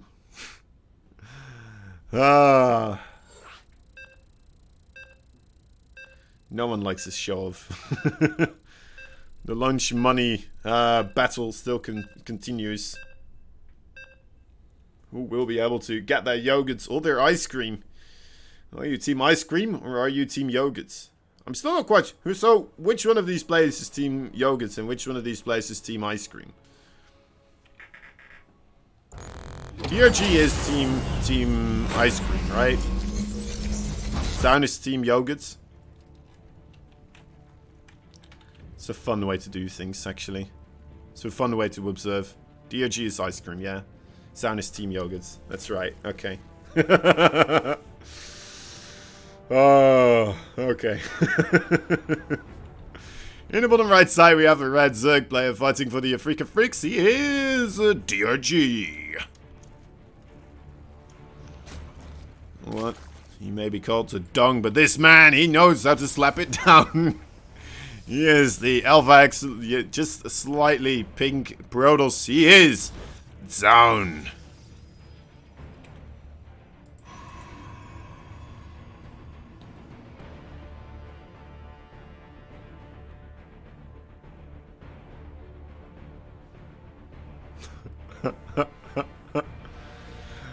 Oh.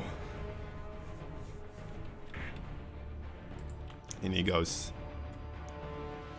In he goes. Trying to figure out if he, what he will be able to see. The hatchery for DRG, actually the first time we're seeing this hatchery being able to get blocked here. Oh, he's pretending to do the cannon rush. It's like, oh, what? You want to have this drone just not mining for all this time? Okay, I'm willing to join in. I'm willing to join in the fun. I'll be willing to pretend to do a cannon rush. Oh, let me go back around. Wait, you bring that drone backwards here, boy. DRG knows. DRG knows right now. He knows it's not a cannon rush anymore. Should have already been a pylon right there. Checking with his overlord still, though, you know. That's always the worst when you think like, all right, we're done. It's not that. I'm safe against it, and then like a couple of seconds later on, you realize, okay, well, I guess he was just really slow with it. Guess he was just trying to mind game me. That would be the double mind game.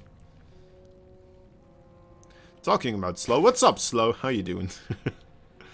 Funny that you show up just as I mentioned the word slow. Interesting. Interesting. So what I always like to do with the when I'm watching a stream and then somebody mentions the word really, and then I say, did somebody say really in the chat? And I start talking a lot. You know, I just sit there lurking, waiting for my chance. Proof we live in a simulation. That's right. That's right. It's everywhere, man. It's everywhere, man. We're living in a simulation. Apparently, it's more likely that we live in a simulation than not living in a simulation, actually. This is kind of mind-bending overall. And again, if a simulation is all we've ever known, and it's all we've ever been able to derive any fun, joy, sadness, any emotion from, then oh, it's a pretty darn good simulation. That's all we know. And then the difference between a simulation and reality kind of far apart in a sense, right? A simulation, not really that different than an actual reality in a sense, I would say. As the simulation most likely is trying to simulate reality already, and the overall main construction fabric of those the simulation may be different on the down deep scale, but ultimately, you know what, the representation of all those things for us beings within the simulation kind of similar as to a non-simulated universe most likely, right? So otherwise it's a pretty shitty simulation if it's not. So, anyway, Dead Claves once again coming in here. DRG this time around, not quite going for anything anything aggressive this time around, so we'll try to hold on to his horses one more time here. We're seeing the Warp Prism coming in across the fields.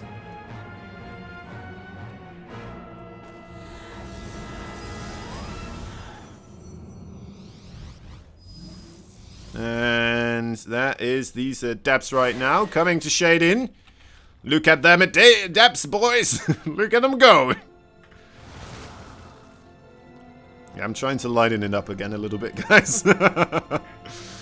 Behind this, we're seeing the robotics bay being constructed again by Zaun here, so he's not fully committed to this once more, right? Again, spending a bit of dough behind this, but will it be necessary? So far, the defense for DRG looks a lot more stellar than he did previously, as we see. I mean, he's only on 42 workers here, so he went for a lot less of a greedy opening. Instead of the 46, he went for 42, and he's got himself a spine crawler. He's got a lot more lings. He's got roaches and ravagers to work with right now. These ravagers, 4 of them, very important in order to snipe down that Warp Prism, right? If you have those 4 ravagers, you won't be able to really set up shop rather closely with that Warp Prism, reinforce the main base as easily as you may want to. And Zaun, he decides to move backwards with these adepts for now. It's a wise choice. It's a hard choice to make, but, you know, actually he's sticking around here for a little bit longer. DRG is sending everything across the fields, and suddenly he realizes, oh dear lord, those adepts are still here. Back up, boys. Back up. Oh god, that's a big warp in. How does this work? I have no idea. Does anybody know the maths on this one? Oh god, that's a big surround, but that's so many adepts though. You know what? He was kind of killing those Zerglings. Now he's suddenly on the natural and the main base, still making this work. How does this kid do it? How does he do it? 10 kills just like that. I guess there was a lot of adepts overall, but a lot of Zerglings as well, giving their lives to try and defend against this. Ultimately, 11 workers do go down. That's a good trade, I'd say. 75 Zerglings as well. That was pretty darn nuts. Now, the one thing that scares me is that he is once again going for the Disruptor drop. I've not quite ever seen the Disruptor drop with the Warp Prism speed do all that fantastic in the highest levels of StarCraft. But maybe this time around, you know, with DRG already having had some damage taken.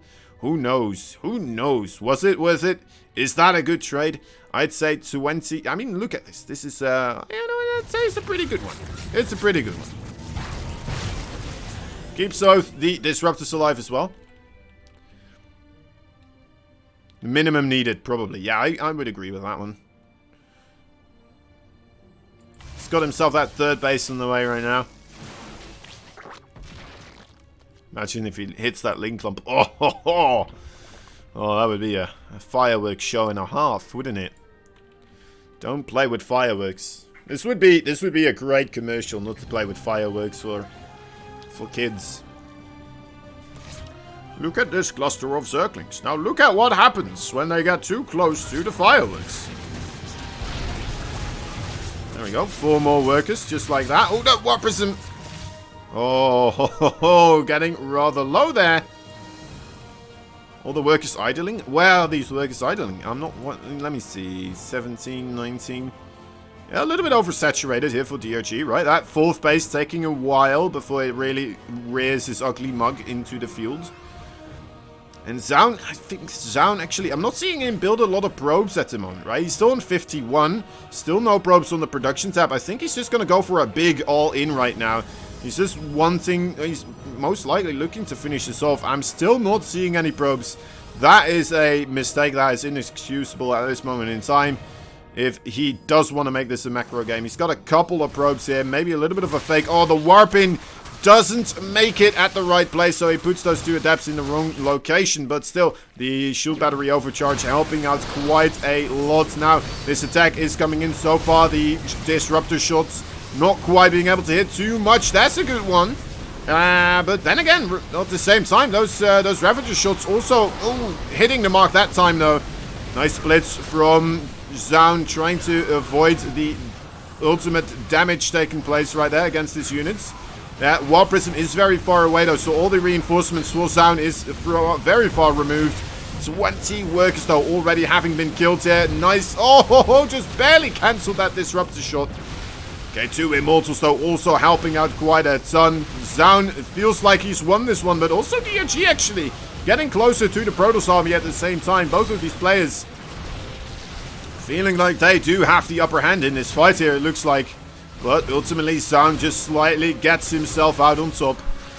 More stuff is being warped in. The army just barely enough to hold back those Ravagers from being able to snipe down the War Prism. A third base does fall. Of course, that fourth base is ready to replace it, though. If DRG, it does still manage to hold on the air. Nice force fields. Slowing down the overall Ravager retreat, and GG is called just like that. Zaun has the victory and takes it home 3-2. Man,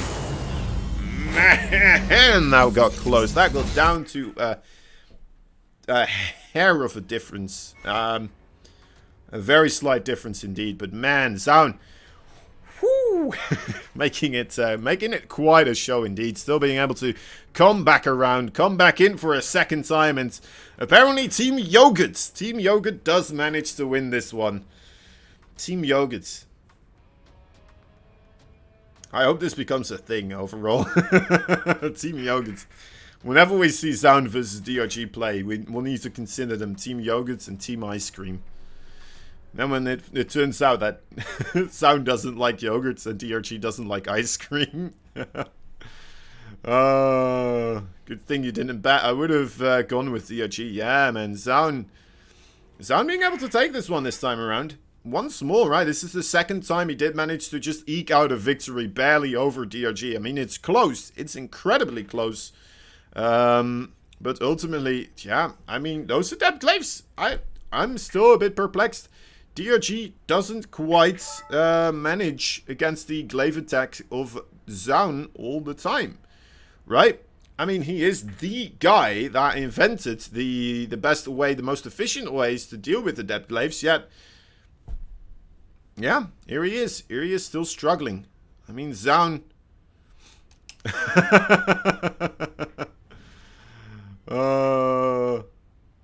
Sorry, I had to laugh. Time joined the party and he said, go, go. Zaun is like, hi, hi, go, go. Time is like, Protoss Imba? Protoss Imba? Sound like, ha, ha. Zaun is just built different. Yeah, it's nuts though, isn't it? Like, I'm not quite sure what the differences are, but I think he's just really smart with the maneuvering with his adepts, right? He's really smart with when he should and when he shouldn't make the shade happen. He's really good at stopping the shades before it's too late, forcing units elsewhere, and holy moly. What's happening here?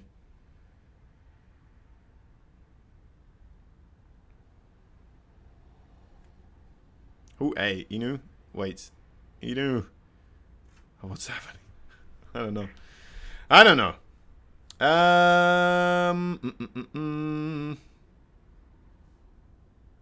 You bet on Hurricane and DRG, not a great day. Hurricane. Hurricane, man, he got stumped though. He got absolutely stumped. I don't think you should be betting against Time anymore. Especially, you know what, in this final match, I think Time should have it as well. But maybe we're going to be seeing a difference between Hurricane's approach to this and Sound's approach to this. But if Sound kind of goes the regular route for PVT, similar to Hurricane, I don't know. You know, Hurricane and Sound, I don't think their macro levels are too far apart. Yeah. JP, bet on Sound, feeling good. Alright. Sometimes he has them in 3 bases at once. You know what? Once you're part of Team Yogurts, you can't leave Team Yogurts, can you? Time is like Team Hot Dog or something. Not quite sure. Anyone betting on Time? And what kind of food are you looking to buy? What kind of lunch money do we have on Time? It's always fun. It's always fun. So, first map here being picked by Zaun. It is going to be Pillars of Gold. Second map, Submarine from Time. Third map, Death Aura from Zaun again. Fourth is Oxide. Oxide. What is Oxide actually? Let me Google this. Oxide. They are getting very creative with their namings, aren't they? Oxide. Are they dice? What is this? What am I watching? Distress Oxide. Iron Oxide. Oxide. So it's like rust. It's like a rusty kind of thing. Is it like the scrapings of rust? What is it really? Iron oxide pigments. Natural red oxide. I see. So it's rust, right? Am I crazy? It's is it materials that occur once stuff start to rust? Probably should just read something instead of just looking at the pictures. I probably should just read, like, what is oxide? Oxide.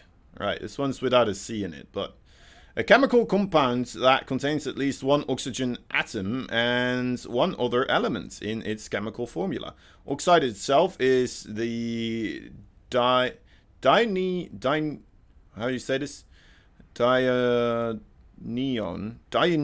of oxygen and O2 molecular ion. Metal oxidizes, thus typically contain an anion of oxygen in the oxidation state of -2. Interesting.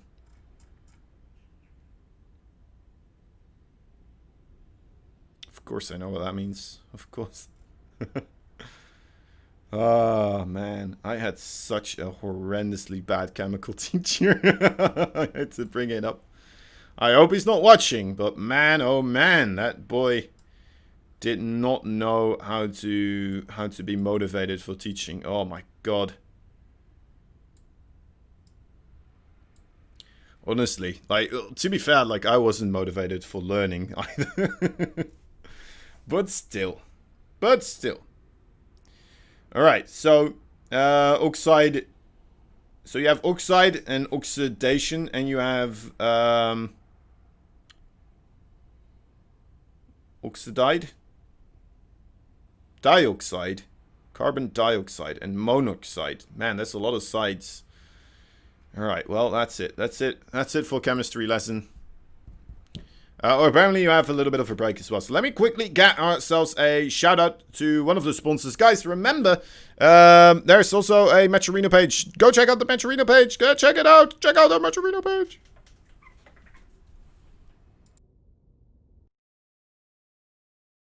How you build song order. To begin, press the Buy Now selection to explore all the different varieties of biltong snacks, ranging from standard packs to biltong sticks, as well as mini sticks. Here I am going to select the original sliced biltong and add it to my cart. When I am done shopping, I just press the checkout button to begin the checkout process. I then enter my shipping information here, select my shipping option, and enter my payment method. If I happen to have a discount code, I enter it here and click apply. Once I am done, I click on the Pay Now button, and after that, I am all set. I hope this video helped you in starting your next Drive purchase and fulfilling your snacking needs. Now, let's head back to the action. Oh hey. Oh hey, I didn't see you there. How are you doing? You in the mood for some StarCraft? You looking to get yourself some StarCraft? Hey, got some StarCraft right here, man. What's up? Got it right here, right now. If you need it, I can supply it for you, you know? In, in the top right side, there's the pink Protoss fighting for Alpha X. Look at sound. The highest quality of Protoss, of course. And all the way from China, we bring a red Terran player. That is quite a monstrosity within the Terran race at the moment. Continuously being used as a practice partner because, you know what, everybody just knows that he kicks some serious cahoots. Don't play Ramshambo with this fella. He is time.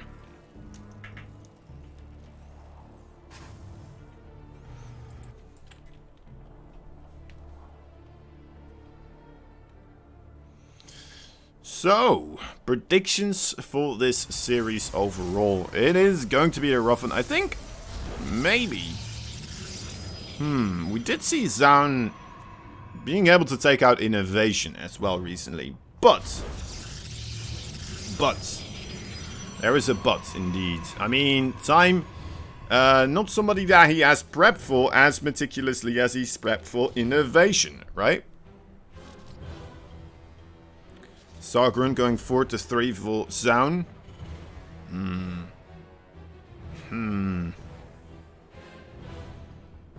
I think it may be.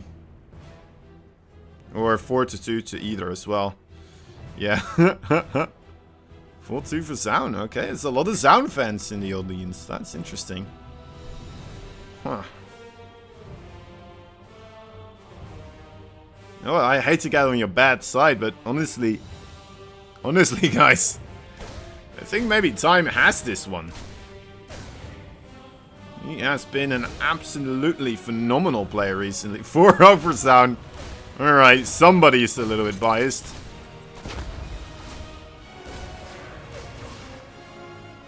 If anybody knows that player, it's going to be, of course, the team manager of that player. Oh, one more shot, one more shot! Oh, it doesn't get it. I mean, if that's not a sign, I don't know what is. Stargate opening here for Zaun. And a Hellion opening after that, Reaper for Time.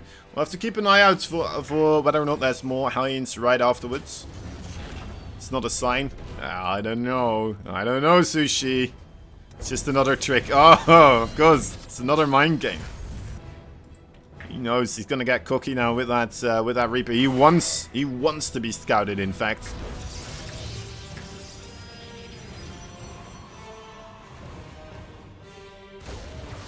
Give Time the illusion that he knows what's going on, and then suddenly just do the opposite. He's gonna start building robotics facility units from that Stargate after it's gotten scouted somehow, some way. Zaun will find a way. Zaun just needs to lose one or two, yeah, to trick Time, and then BAM!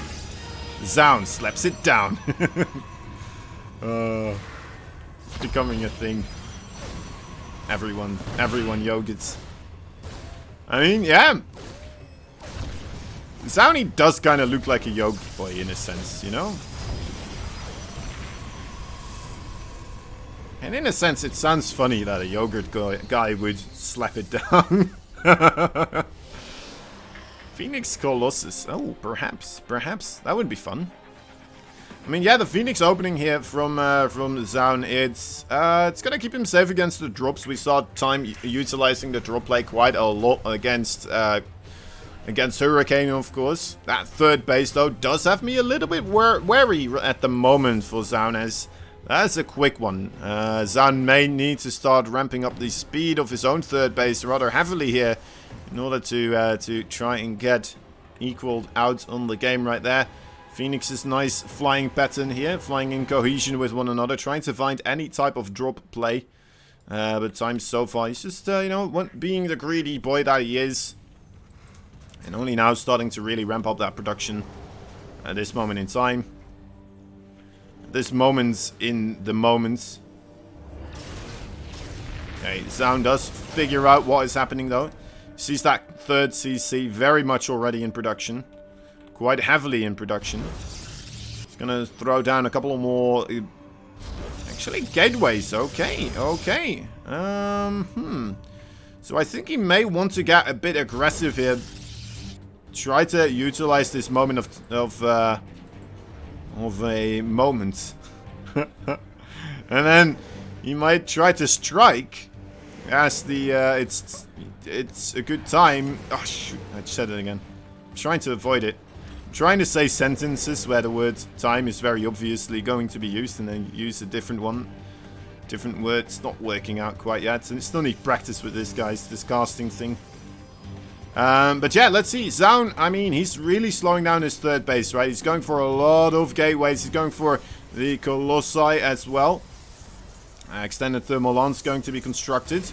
Is it going to arrive in time, though? Because, well, we see Mr. Time still making more and more stuff, right? Getting those siege tanks up to a pretty darn high count. It's going to be nice and easy for him to hold over any type of push with those Colossi. I mean, well, against Colossi with the siege tanks.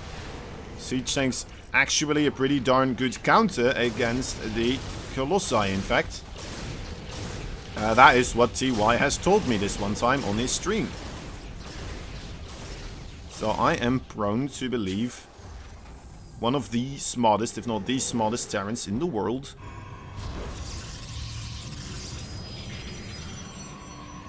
Warp Prism also getting constructed right now, and only halfway with that third base, right? So definitely needs to do damage right here with this attack. Okay, I'm really digging the overall Phoenix harassment. Not losing anything so far, man. If he could take out a siege tank as well, oh, that would be fancy. Okay, the Yogurt Colossi coming on in. He's kind of got a yogurt color as well, doesn't he? Yeah. Right, let's see. Let's see Sound slap it down one way or the other. Got that Viking pretty low as well. So far, we don't have combat shield just yet finished up. They are going to be it's going to be finished up as this battle kind of starts off right now. I mean, it would be a lovely time for Sound to just get a couple of sweeps in, but there is that combat shield. All right. Doesn't matter too much. Getting right on top of the siege tanks here with those Phoenix. The Disruptor does get shot out, and these two Colossi are doing an enormous amount of damage. Nice targeting with that Widowmine, though. Ultimately, is it going to be enough here? I don't think it will. There is not enough Terran. There really is not enough Terran and Zaun. I mean, even if he does somehow lose all his stuff at the moment, he's still going to be in a marvelous spot with that third base with a, well, alright work count at the moment. I say marvelous, I'm looking at it. It's actually only one worker difference. But I don't think he's going to be losing his army anytime soon. Good micro with that the Colossus as well. Not losing anything so far, and now he's really getting himself further and further ahead in this match as everything is falling apart here for the red Terran player. Okay, well, I mean, Colossus does fall. But I mean, yeah, 28 workers just like that. A lot of siege tanks as well. More of them are going to go down. Ooh, nice place of that siege tank there. I don't know when that got there, but ultimately, great thinking there for our Chinese Terran. Very brave to send most of his stuff as well across the field at the moment. He knows he needs to do counter damage, as he is unallowed or disallowed to continue mining operations from that third base. The Protoss Law came in and told him off. Oh, the recall. The recall comes in here at the exact right moment. Are you kidding me? Zaun, how does he do it? How does he do it? Zaun. The healthy beatdown. That's right. The healthy yogurt beatdown. Zap. Zap. Eat, eat the yogurt spray. That's right. People think it's lasers. It's just a high pressurized yogurt stream coming out of these colossi.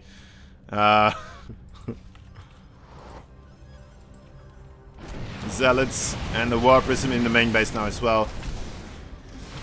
He really knows how to make this annoying here for Mr. Time. Oh, as well as this third base. These mules, they are fresh mules, just thrown down, and immediately a couple of them do break apart. Oh, is Time still alive? Yeah, I mean, he did manage to kill that Colossus. I think that was the biggest deal right there. Zaun lost a lot of his stuff overall, but let's take a look at the units lost tab here, right? So, I mean, sure, there's a 2k difference in minerals, but there's also a 1k difference in gas here, and that is pretty large for the Protoss.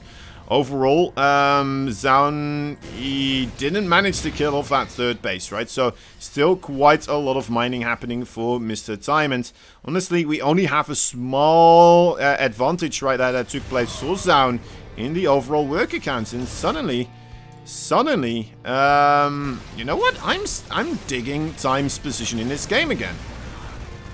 Oh, losing that medevac there may turn my entire worldview upside down, but nah, not really. Time, yeah, I'm digging Time's spot, right? He is looking alright. He has a good supply lead, in fact, and caught up in the workers once more. And 37 workers. I mean, that's a lot. That's undeniable.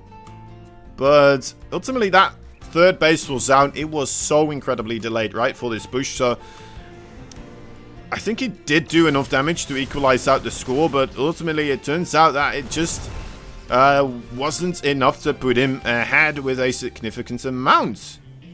Okay, the high pressurized yogurt streams once again trying to be utilized here by Zaun.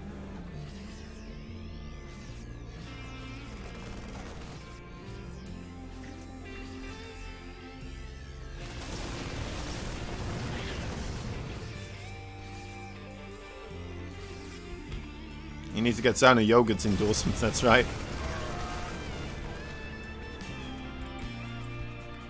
Utilizing the yogurt bubbles to pick units up with the Phoenix.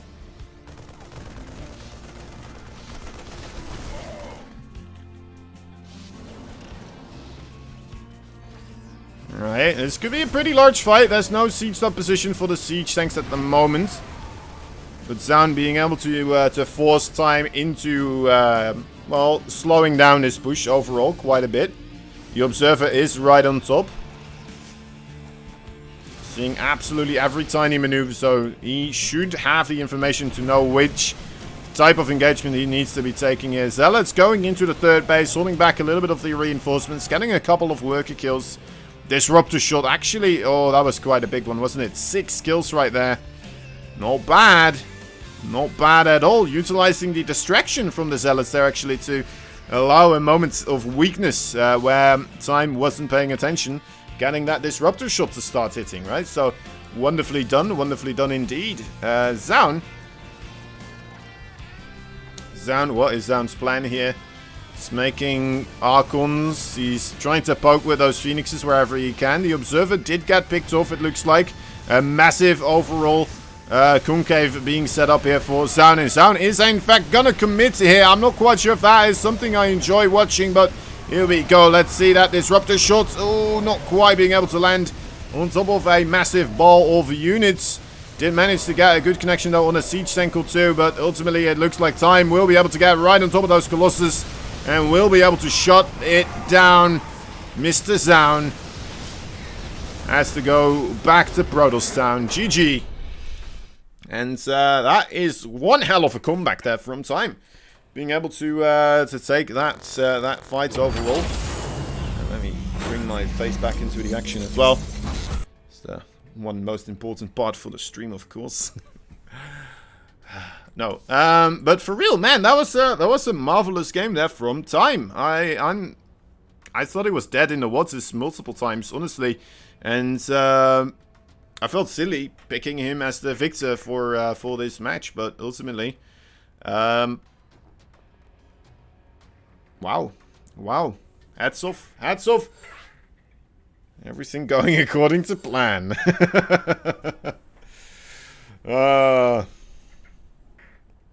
I'm really enjoying this plan. It's the Yogurt's plan. You know what? It's like quicksand, right? You make everything seem alright for your opponent. You make them feel at ease. And then all of a sudden, as slowly everything progresses, you realize you're up to here in Yogurt. You've sunk quite deep. And the more you fight, the deeper you sink. And ultimately, you know, it feels alright in the first couple of seconds until it really starts getting here, the level of Yogurt, and all of a sudden you realize this will be your final moment of existence in this game of StarCraft 2. 1 point on the boards here. Well, I don't think he's any wiser to the plan of Sound so far. He is the red Terran player from China. Kaisi Gamers Time. In the bottom right side, it is the pink Protoss fighting for Alpha X. He is Sound. The laziest of zoom-ins right there. Oh, Sound. What is he planning now? I think we all know, right? I think we all know what's going to happen here. I think we can just keep the camera on this location exactly, and we should be able to... Oh, wait a moment. That's not a Stargate. Yeah, I'm confused, actually. I was like, that's very early on, but... Yeah, I was just not paying attention. I just saw the location of this, and I thought, yeah, that's going to be a Stargate. Instead, it's a gateway. Interesting. I would like to see the Void Ray strat being utilized versus Time, though. I'm very interested in seeing Time's response. Because it is one of these things that a lot of the Terrans are struggling with right now, and a lot of Terrans have different approaches to it, right? So we're seeing the mech specs happening right now, so it's not a flower. It is going to be the mech specs. The mech specs.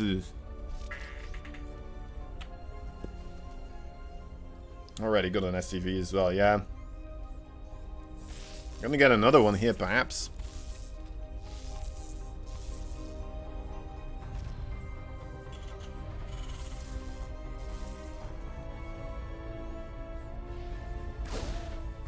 Come on, probe! Get him! Ah, oh, so close. Oh, I like the Zealot actually waiting a little bit. Realizing that that Reaper's gonna be moving across the field right now. And in he comes. We'll be able to shut down the production here. Really quick pull from that SCV, though. Not gonna lose it this time. And second Zealot is on the way here. The Zealot did get on top of the supply depot, but moves downwards again. I mean, he's okay as long as he... Oh my god, this Reaper's not being microed well, is he? Gets on top of the supply depot once more. Into the base. Maybe Time's like, you know what, I'm okay with it. You can get into the main base. I'll just use my micro skills to stop you. Sound so far getting 3 SCV kills in total, of course. Not quite yet. Okay, that's the cancel. Cancel on the command center.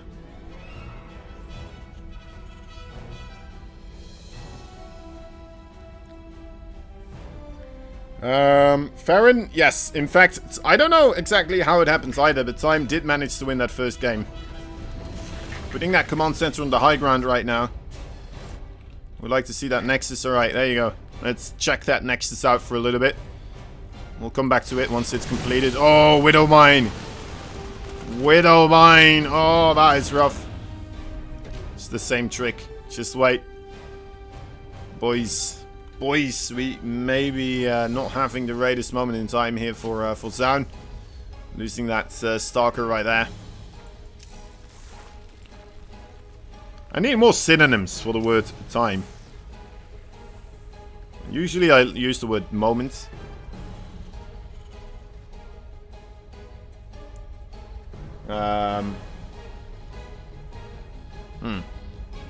Let me look this up. It's a bit of a stalemate anyway happening, right? Synonym time. There we go. Hour. He strikes the hour.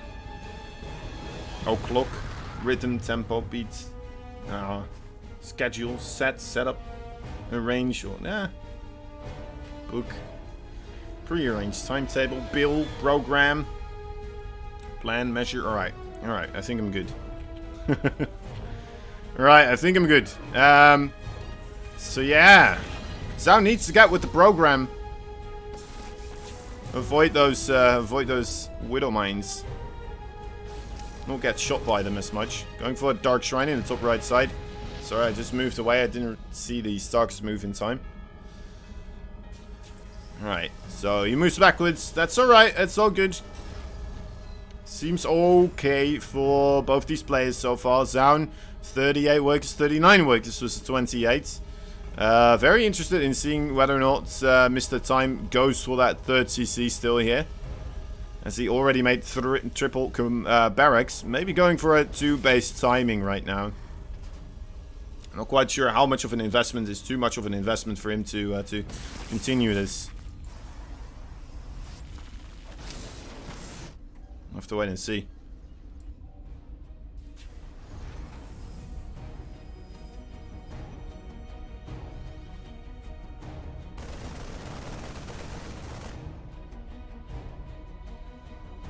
Sorry, there we go. Okay. Oh, what? What? Did he just insta-leave? Huh. Okay.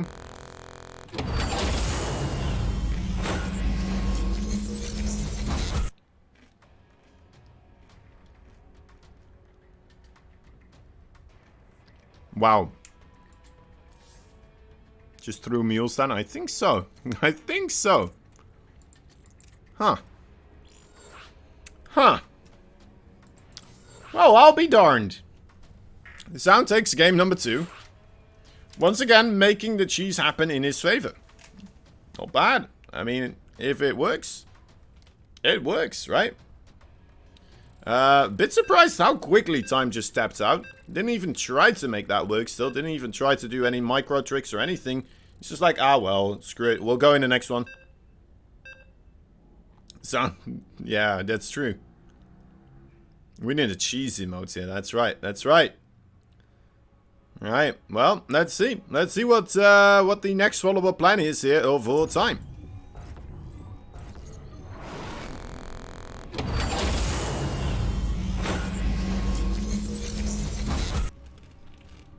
Okay. And just like that, the score's 1-1 again, and we have entered a best of 5. On the top left side, there's a red Terran player fighting for Kai C Gamers. He is Time. The greatest Chinese person in the universe, of course. In the bottom right side, we have ourselves a pink Protoss player fighting for Alpha X. He is the Korean. He is down.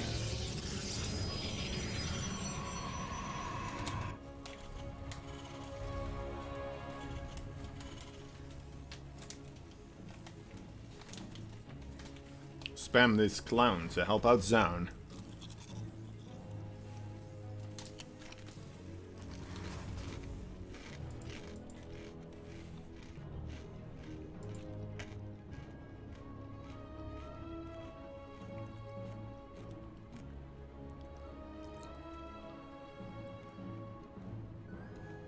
Right. Okay, again, quite early on here with the probe. This time around, nothing in particular. Nothing in particular just yet to worth note. I would love, like I said before, I would love to see the Void Ray attack here coming in for Sound, but I'm not quite sure if that is something that he really does, right? I'm not quite sure if I've ever seen Zaun try and do it, honestly.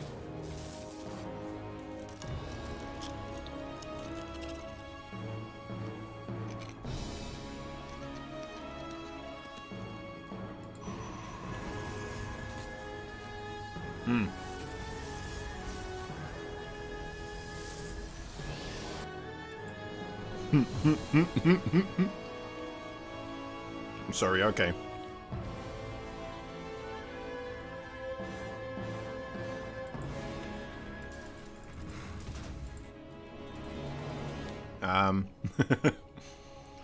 Alright. Both the players going for the regular. Sorry, I got a little bit peckish. I realized that it's probably not the best the best snack to have lying around our crisps. Especially while casting.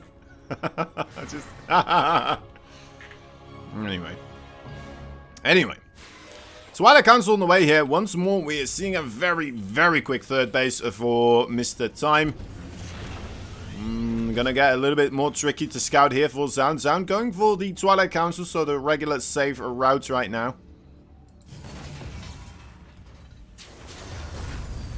It's interesting to see the difference though in like someone like Time and his approach in the TVP matchup and somebody like Bjorn, right? So Time a player that is incredibly strong with just the micro, the macro builds, stuff like this. Doing an amazing job so far. And Bjorn being a person that kind of relies more heavily onto his micro skills, of course. So both of these players utilizing an entire different aspect of the Terran race. And the difference mainly being that, of course, we continuously saw Bjorn open up with a double Hellion, right? Before getting himself the command center, he would get the factory constructed with a reactor. Then he would start the orbital or the command center, and then he would start making Hellions. Like, open up with 4 Hellions and try to make use of this moment in time where the Protoss will most likely not quite yet have a wall. Also, then he would be able to scout around for any type of a proxy with those Hellions as well. Potentially start prepping for it. Instead, what Time is doing here is being extremely aggressive with his greed, right? Previous game we saw Zaun trying to punish this by being incredibly aggressive, straight out ahead from the first initial moments of the game. So a nice little adjustment there from Time, seeing that his opponent is being greedy and then deciding, you know what, I should just try to punish this, I should be very aggressive, I should be assertive, and I should slap it down. Now, we'll have to see if he's going to be trying to do this again here, grabbing himself the Blink upgrade with not quite yet seeing a ton of gateways being thrown, but, well, being thrown down, but he's only got 4 of them. Could still be quite a bit of harassment, right? Could definitely still hurt Time quite a bit, who only has a single siege tank. But quite a few Marines. Stimpack still miles away from finishing, as well as the combat shield. Did spawn on the top left, so those tech labs are a little bit exposed at the moment. Blinkstalker showing up here, immediately Time realizing that this is where he will need to get himself some bunkers. Mainly creating one at the natural base so far. And in come those stocks into the main base. There's a good amount of Mariners though. Let's take a look how good the Stalkers will be microed. So far, I mean, not the greatest trades for Zaun, I would say. Not picking off valuable units, just getting a couple of Marines overall, but I mean, yeah, this is not beneficial for Zaun whatsoever. Maybe if he did have the more gateways, maybe he would have been able to just gun down those Marines before they actually managed to do anything here, but so far for Zaun, it's a little bit lackluster with the Stalkers, right? With what they have been able to accomplish here. Let's take a look. There's 2 Marauders with this fight now as well, so making life even more difficult for Mr. Zaun. Trying to get out of there. Third base did get built, right? So he's already mining here off of the third base. Which is, I guess, the benefit of not going aggressive, right? You don't have to do damage. It would be nice, but ultimately it's okay if you're just going to contain your opponent. He's keeping that third base in the main base. He's forcing time to be oversaturated with his stuff over here. He's not capable of being aggressive whatsoever either, right? So he's not being able to send drops out. He's not being able to get a sieged up position close to Zaun's base. Nothing of that sort. Okay, Zaun not doing a patience blink there. Just will move backwards when he needs to.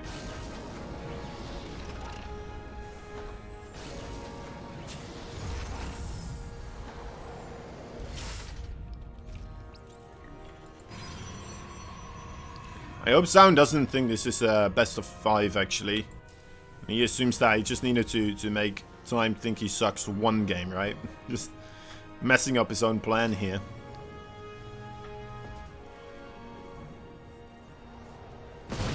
Oh. Careful. Careful there.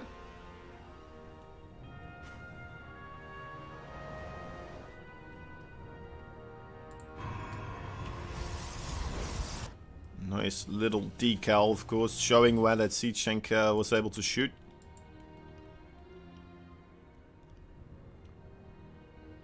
Blinking away with the Stalkers necessary. Did sound. As the third base full time is established right now, so good stuff, good stuff. Sound sees this ball of Marauders and Marines coming in, so maybe anticipating a bit of a push. Does move backwards to double check this. It's very important. Just assuming that a push is coming, throwing down a ton of shield batteries at this moment in time, and then suddenly realizing, oh wait, he moved backwards with all his stuff. Alright. That's what would have happened to me. Like, alright, he's coming down the ramp. Let's go. Defending time. No, yeah, time. Not doing this. Sound not falling for it either, though, to be fair. Setting up shop on a 4th base. The same goes for time. As both these players are getting themselves the late game army composition. We're seeing Ghost coming out. We're seeing the Templar Archives getting constructed. Disruptors. Observer speed. All the good stuff here. The whole shebang being constructed. Why don't we have a High Templar Archives with this type of... Yeah. Ah. That's annoying. That is annoying. Okay, upgrades here as well, going up fairly equally. Not too far apart. Time is slight advantage with the +2/+2 already starting, and only +1/+2 for Zaun on the way at the same time.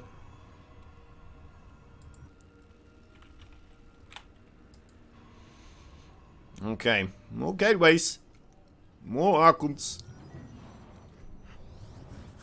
More Disruptors. Oh, already getting the air weapon upgrade here for time. Really digging this. I think that's a great maneuver, actually. Entirely skipping the ground weapon upgrades for the siege tanks and such. Just going straight into the air mech upgrades. Because then, you know, the Vikings and Liberators, they are kind of the next step of the plan anyway, in a sense. Sometimes you will see the siege tank still being incorporated later on, right? It's become more of a thing versus Protoss.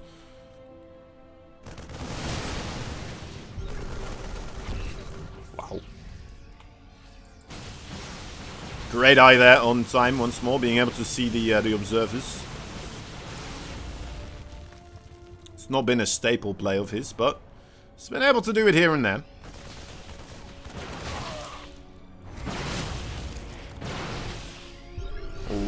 Doesn't quite get that second Marauder, unfortunately. That's a lot of Vikings. Ooh, 7. Oh, only 7. Okay. Thought it was 8. It's not that many then. Never mind. Stalkers here need to scramble. Gotta be careful. They do have Blink, of course, available, but maybe it was on a cooldown right there. Bit unfortunate. Also, what's up, boy? Fantasy. How you doing, my man? Came in at the right time. We're watching the conclusion of today's games right here. Oh, Disruptor shots are really whiffing hard there. Time needs to be careful as well still. Nice slowing down of this attack right now. The Colossi, though, really being zoned out heavily at the moment. Yeah, we need to see all cancels occurring here. He's going to try to get some shield batteries up, though, still. We'll be able to do so. Zealots running by into this location here. There's a planetary fortress with 2 siege tanks and marines though. So that's not going to be a beneficial trait there.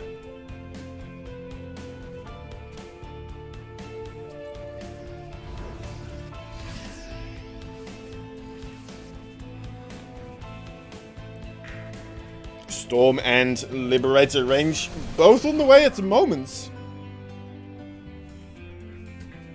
That's the second air weapon upgrade also already coming in.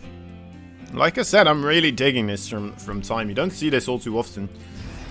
The air weapon upgrades getting constructed this early on, and really having the double air weapons upgrades, it is such a big deal. I believe we start 2-shotting Stalkers instead of 3-shotting, so absolutely gigantuan.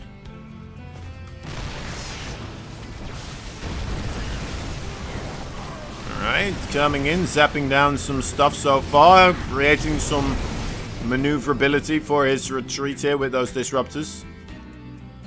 It's always the scary thing to use disruptor shots to try and retreat with, right? Because basically you're gonna you're kind of setting up that disruptor to be sniped off on the back end when there's some of your more expensive units. Oh, did Time see that? He must have seen that, right? Yeah, he's seen it. Oh, quick recall. Sound. He's on the ball. He knows what's up. He knew that was not going to be going unspotted there.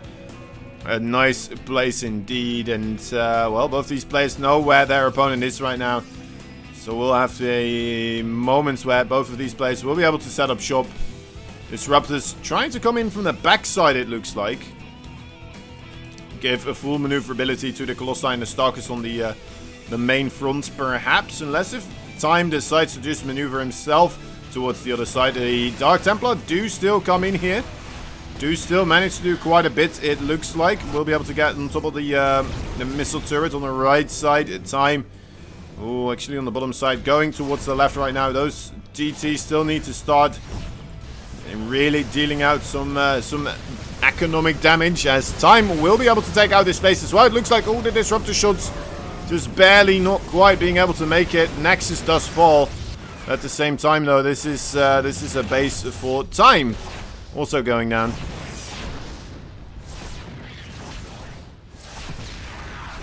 So this, what is it? The 4th base for the Chinese Terran. Does take quite a lot of damage as well. We do see a nuclear missile also in the. Oh, there it is, coming in hot. Everything is moving away though. He's long distance. No, okay, no, he will not be taking a nuke to the face. Actually, let's just watch it, you know? It's always fun. Oh, so pretty. So pretty. Oh, and right in time, back at the action. Massive connection there with the disruptor. Coming in. How many disruptors do we have? We have 8 of them, alright. Right, you know what, this seems like an okay amount. It's not an enormous amount. So still a bit of a lot of them though. Like, you will just send in 2 every single shot, right? And then you have a bit of a moment where you're going to be able to do it again. Big clump of DTs here though, still kind of sitting, lurking in the shadows. Waiting for the for the SCVs. There we go. Nice catch right there. Scan does come in. These DTs need to skedaddle on out of there. Get the hell away from that location. So that is no safe space for Dark Templar. Moving back to his own side of the map here. Zaun deciding, you know what, I've been doing alright. I've did my damage that I wanted to deal. Now I'm going to just sit back, relax. Oh, again getting on top of a base here. Where did the army of Time go? It's not here anymore. Ooh, another nuke coming in. It does get shot down. Where is this Ghost Academy actually? Let's set up. Here we go. We have 3 of them, in fact, right now being constructed. So he is really digging deep to get himself those nukes. Okay, Stalkers gunning down the medevacts right here. Small drop from Time as he is just losing more and more workers at home. I'm a bit surprised that he actually went for a drop like this, as he is hemorrhaging the economy. I would assume that he would just try to get a massive army here, right? That was kind of what it was looking like. There goes that nuke right now. That's the wrong button I didn't want to press. There we go. Okay, getting rid of that one. Nuke will not be hitting anything valuable, it looks like. Just a couple of cannons. I guess, you know what? Cannon lives matter also, but... I don't think they are alive, actually. Cannons at least, right? I'm pretty sure a cannon is just an AI, such is the probe as well. And yeah, disarming for time. I mean, look at it. It's 150 supply right now. The Disruptors doing a great job at zoning away those... the Liberators are doing a great job at zoning away the Disruptors. The Carriers being zoned away by the Vikings. And suddenly this is just a very awkward position for Zaun to fight in. I think he just needs to rotate around, right? He needs to find a way around this force. He cannot afford to just sit here trying to walk into those Liberator zones. That is not a great way to do things. He's setting up shop behind him with the Disruptors, but... maybe he could have just done everything with his entire army. Okay, every single Liberator did get unsieged right now, and that is allowing Zaun to perhaps maybe take an alright fight here. The Vikings, looks like they will go down, and with it, the shot here of time to end this game right here, right now. And Zaun stays alive. The thing is, though, he did take a lot of damage himself as well. 30-ish workers did go down at this base.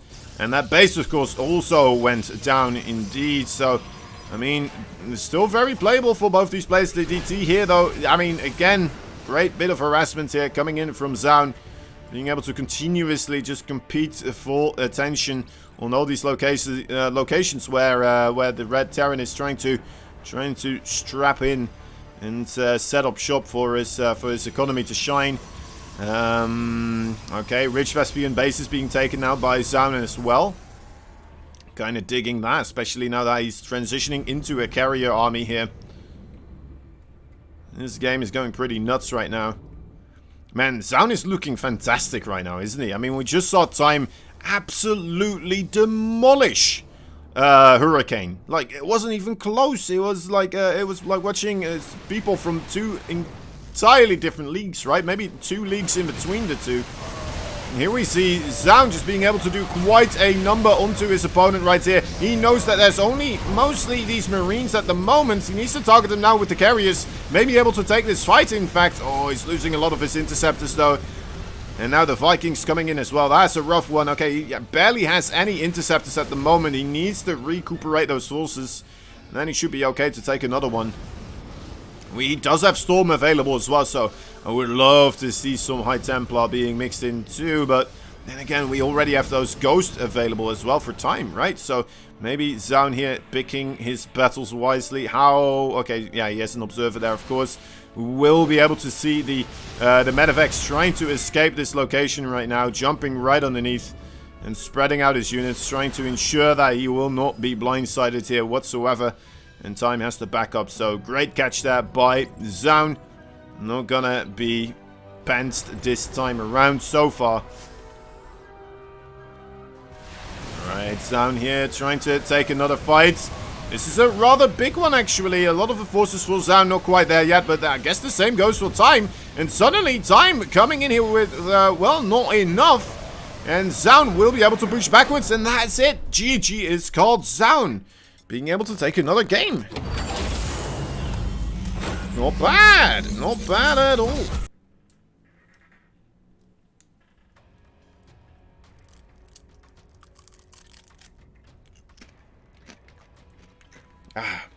Sorry. I'm still a little bit peckish. So I decided to just start eating the crisp during the breaks or in between the games, right? Wow. What a show though by Zaun. I mean, what a fight. What a fight overall. This kid multiple times looking like he was in a little bit of trouble. And multiple times being able to find those drops coming in from Time. Not a second where he was really looking all too perplexed and never quite getting caught off guard either, right? The drop in his base, his main base, the drop attempt again there from Time, immediately being picked up onto and shutting it down. The advancement from Time there through the middle of the map and almost being able to just pick off Zaun entirely. Sound picking the best moments to just come on in there. And, yeah, still bust open that army and then take that advantage. Take the left side of the map. Take another fight there. And bring home the bacon. Alright, guys, we're going to go into a quick break. A 3-minute break. And as we do, we want to remind you that it's a Matcherino page. Go check it out. Once we're back from this break, we'll be continuing onwards with Sound versus Time. A match that is thoroughly impressive right now and a lot of fun. Alright, one couple of minutes, like 2 minutes maybe. We'll be right back.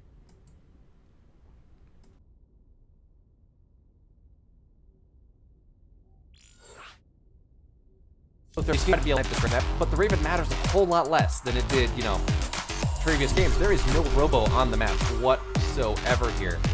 It is just charge lots. I mean, sure, it is 6 gates. Oh my god. Oh, charge lot. That is a massive play coming in from around here.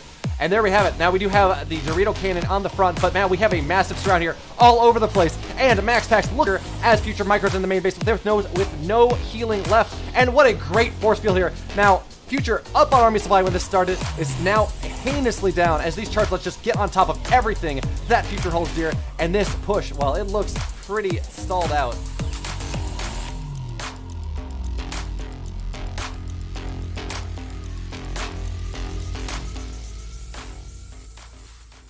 It looks like Solar won't get any SCP. It was very lucky from Dream, I have to be honest. Having those SCVs exactly where he needed them, and the drones have to back off because they're faster than the Marine, so they will be able to retreat. But more drones are gonna be pulled. It looks like Solar this time is gonna be trying to block this bunker from ever existing. Here attacking the bunker, gonna be cancelled by Dream. A lot of SCVs, a lot of drones are put into the action though, so that's already damage being dealt by Dream. Of course, Dream as well is losing quite a little bit of time and resources for this. 2 bunkers are gonna be dropped, but there are already 3 Marines attacking this actually right here, right now.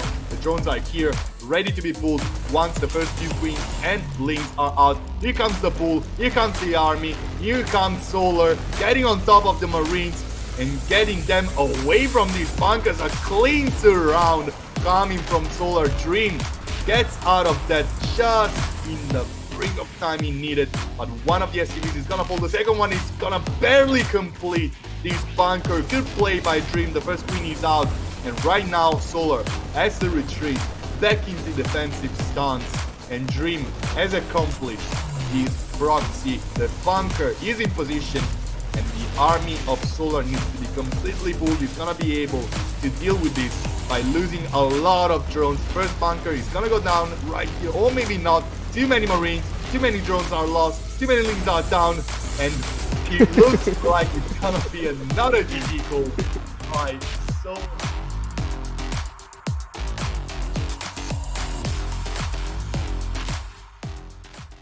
Army, but still, this is a scary army, scary amount of tanks, while Patience is fully going ham.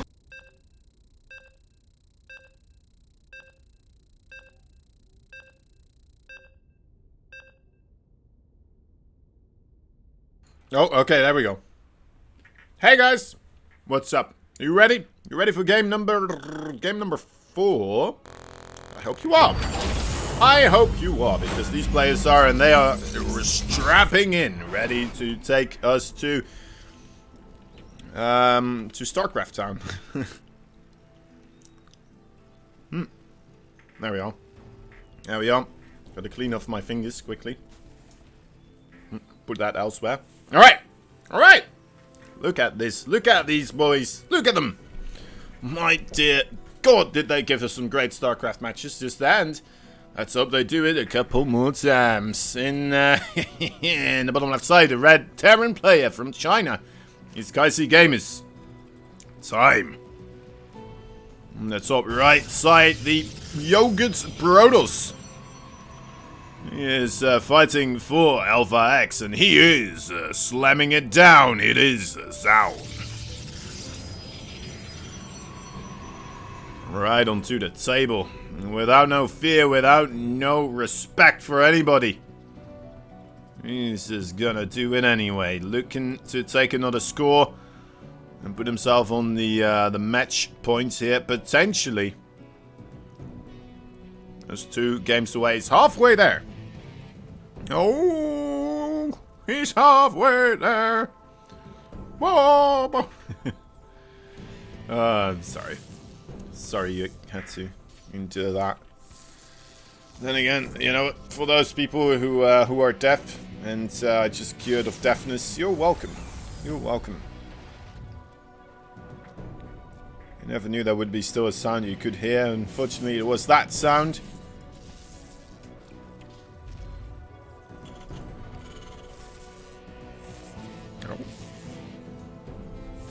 Trovo here making quite a bit of work happen. Marine needs to get his boots still tied together, so moves out this time around. A bit later on, though. Both these players are just strapping on in for the next one. The next big macro game here, it looks like. I thought Zaun was not going to be able to compete with Time in the macro game, but ultimately, man, that previous game completely changed my mind. My dear lord, a lot of things happened incredibly well into his favor, though, to be fair. A lot of the harassment, a lot of the observers being able to pick up on medevacs and stuff like this allowed him to really stay on top of things. Now, to be fair, I mean, that is the way you need to do things as Protoss, right? You need to stay on top of your observer placement. You need to stay on top of the movement of the medevacs. You need to stay on top of your, well, a lot of things, right? But, man, did it go continuously into Zaun's favor here.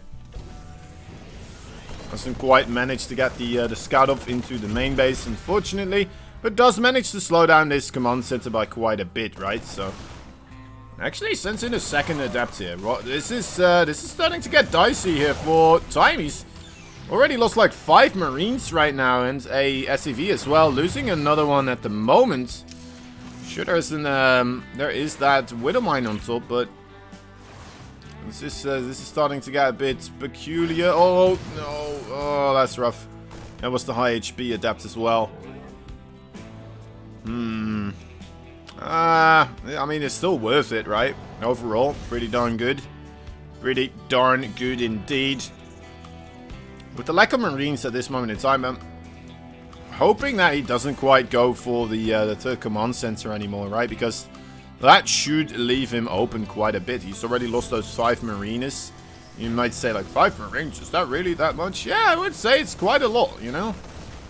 They do a ton of damage, and you need to have them alive to really dish out that damage, right? You need to have a lot of them, otherwise you're just not going to be able to win with the fragile units that they are.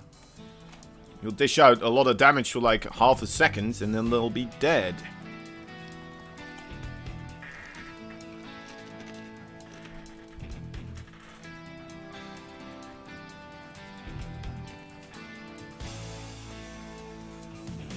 Okay. With a mine drop here for Time. Was considering putting the Widowmines already on the ground there in case there was a Phoenix or something like that. Decides to lift up and then try to position himself here next to the basal zone. So I'm doing a little bit of a similar thing here with that War Prism. Gonna get himself 4 Stalkers though. And more Stalkers actually moving across the fields. Yeah, so Zaun, he is feeling comfortable, right? He's got Blink. Oh, this is actually quite massive. The Siege Tank unseats right now. Let's see, great Blink micro so far from Zaun. He's moving forwards, trying to get on top of this, but shoots it down. Alright, this medevac going into the main base right now, as well as a Liberator going towards the natural base. Zaun needs to start pulling. He's not pulling those probes. The probes pull together. Oh, that is abysmal. 10 workers just like that, and now he's gonna have to make something work. Oh, don't lose that. Probably not the best idea to send that War Prism into fight. He is, in fact, a pacifist. He makes other people fight for him. Liberator here as well, actually also getting 3 kills. Oh, that's just the more important bit here, I would say. Stalkers need to be careful. There's still a Siege Tank a little bit further deeper into this base. Just barely on the edge there, like tippy toe. And We'll be losing this. More probes go down, though. Man, this is a rough one for Zaun. Time finding himself in a wonderful spot now. This is what he didn't manage to do in those previous games, right? He never managed to really dish out a decisive blow against his opponents. And this, I would call definitely a decisive blow. Well, I say, you know, he didn't manage to dish out a decisive blow. Of course, we saw that very big push-off of him. But ultimately, that is still just kind of push that tide up the series overall, right? Well, the game in that moment.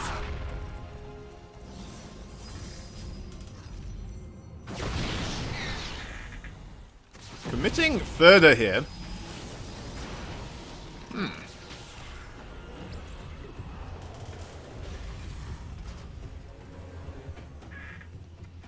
Interesting.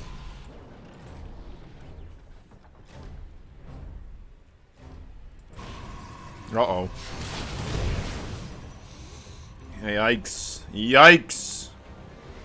It's happening a lot right now, isn't it? My dear lord. 21 workers. Man. And it was going all so well at the start of this, right?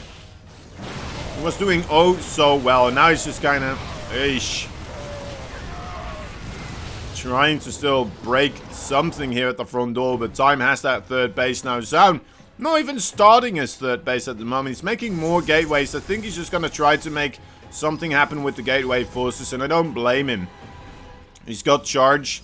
He just needs a lot of charge slots right now. Try to make something happen. There's not that much here for Time, but the siege tank line is long. It's thick. It goes deep very much so into the Terran base right now.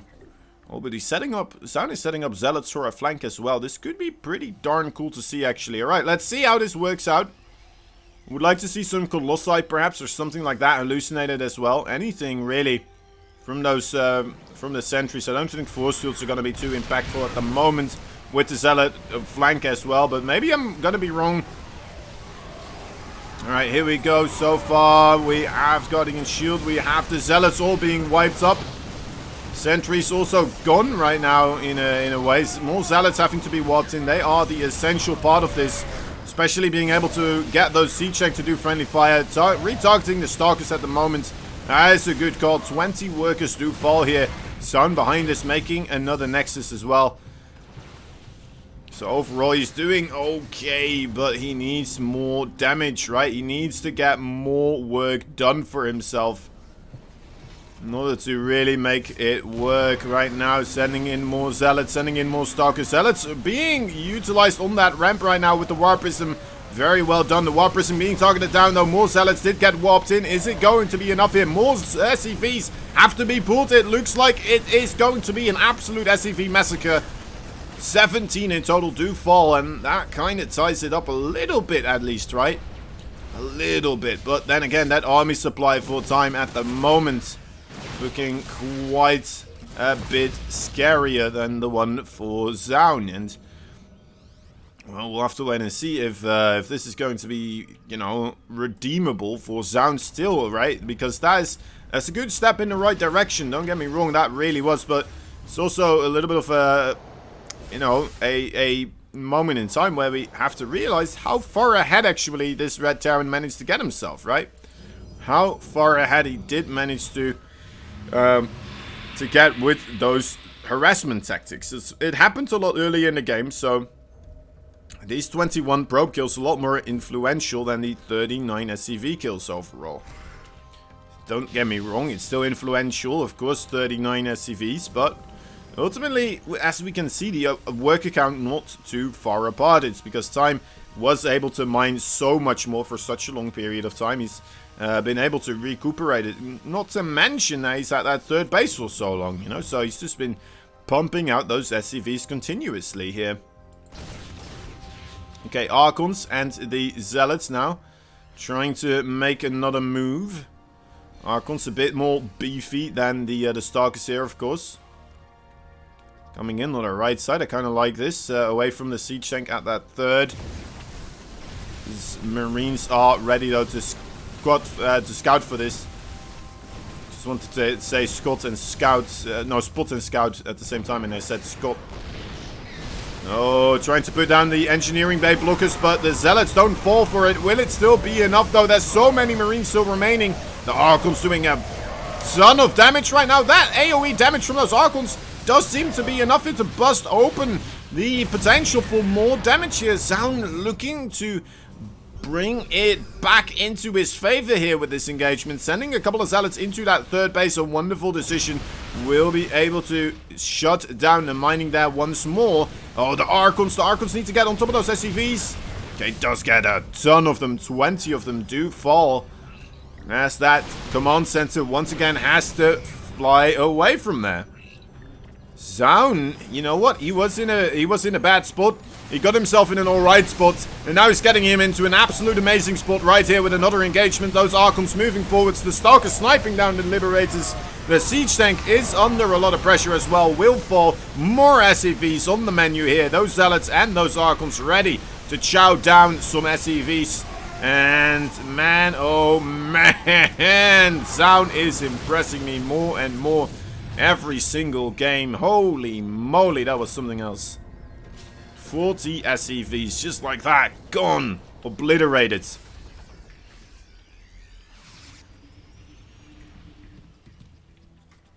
My dear lord. My dear lord. I really was not expecting Zaun to take that fight, honestly. Especially the one that we saw over here with the Archons. But the Archons, man, they stayed alive for long enough. We have +2/+2 versus 0/0. And it didn't matter. Those Archons managed to do so much AoE to those Marines. They just weren't split up enough, right? And I think if we saw a bit more splitting from those Marines, maybe a couple of them moving forwards, trying to avoid the AoE damage of those Archons. It's very tight, it's very small, but if it does land, my dear lord, does it hurt. And we really got to witness that right here. One more fight here for Zaun. Is Zaun overcommitting now? Trying to break his opponent once more. Maybe that is going to be a downfall moment. Ultimately, trying to overcommit to finishing off this game here time and time again, but he just barely stays alive. One more moment for this. Oh god, yeah, that's a big kill off, isn't it? Okay, honestly, I think Zaun just needs to slow it down a little bit, right? He's got 53 workers versus 24. He may just not know about the worker advantage that he has, of course. Maybe he still feels obligated to try and gun down this game right here, right now, as quickly as possible or something, right? But I think he can slow it down a little bit.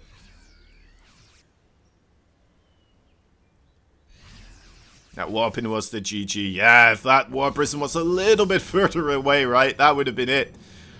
That would have been it. Anyway, he's going to try again here. He did have another War Prism as a backup, it looks like. He's already making a new War Prism again as well. I mean, not slowing down the momentum. If he keeps trading here efficiently, that could mean a nice victory for him as well. But he needs to trade nicely. And so far, I feel like Time is getting better and better trades at the moment.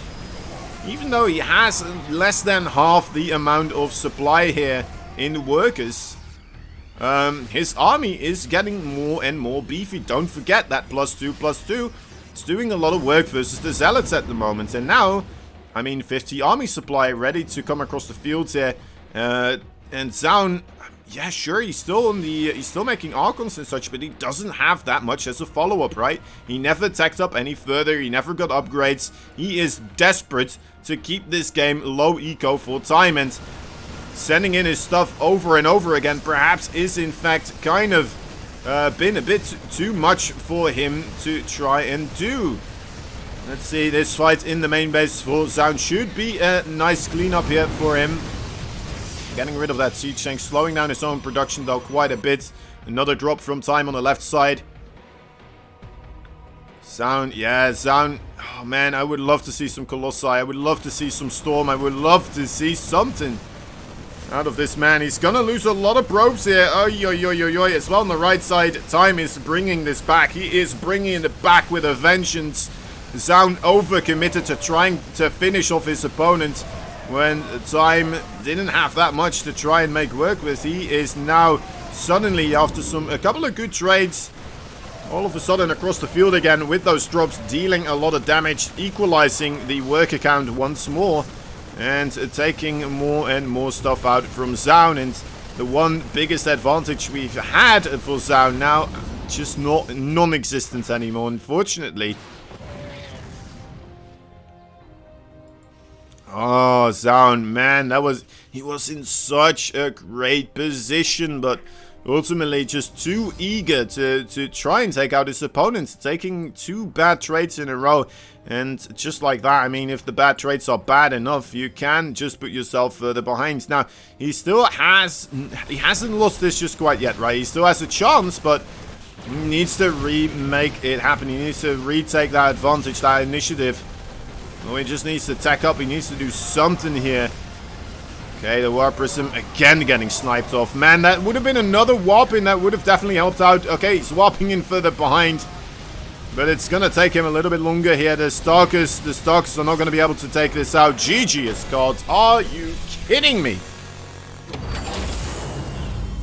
That was nuts. That was nuts. I really, really thought Sam was going to be taking that one. But Time, he is just the king of holding on. He is the king of holding on. That was rough. That was rough to see. Zaun definitely losing that match for himself as well. Though getting so incredibly aggressive. And the upgrades indeed as well. In those low econ games, having I mean 4 upgrade advantage. You are not allowed to come in with when you are unprepared. And the thing as well, right? He had like double the economy of Time. Double. If he just waits for like 2 warping rounds, maybe 3, on top of what he already had, he's gonna get exponentially bigger. He's gonna be able to just outgrow that army so much more. But instead, he felt like, you know what? I mean, it can work, right? Don't get me wrong. This can work if you are economically ahead of your opponents and you're continuously trading kind of equally. Ultimately, right? Ultimately, that economic advantage is gonna carry you through as well. But he was going in before he could take those equal trades, and he was going in at moments where he was taking negative trades, and so he was losing more and more of his army, trading so inefficiently, kind of negating the overall advantage that he had with the economy. And yeah, Time taking full advantage, quickly rushing across the field as soon as he had a moment to breathe, gunning down so many of those Warp Prisms as well. Oh my god, that was nasty. That was abysmal. Very well played there by our Terran player here, who has requested to go quickly to the toilet for 1 minute. You know what? I think this kind of shows, right, how Zaun is still a player with a little bit less experience overall.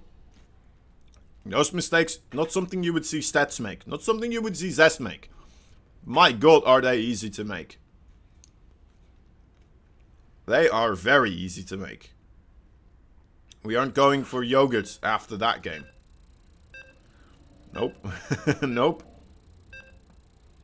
We need some more. We need some more Zaun magic to really get ourselves the yogurts we all deserve.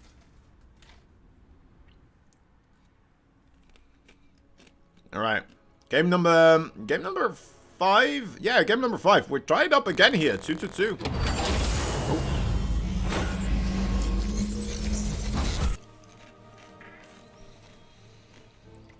In the top right side, we have ourselves a red Terran player fighting for the Kaisi Gamers. He is, of course, Time. His opponent in the bottom left side, a pink Protoss. Give it up.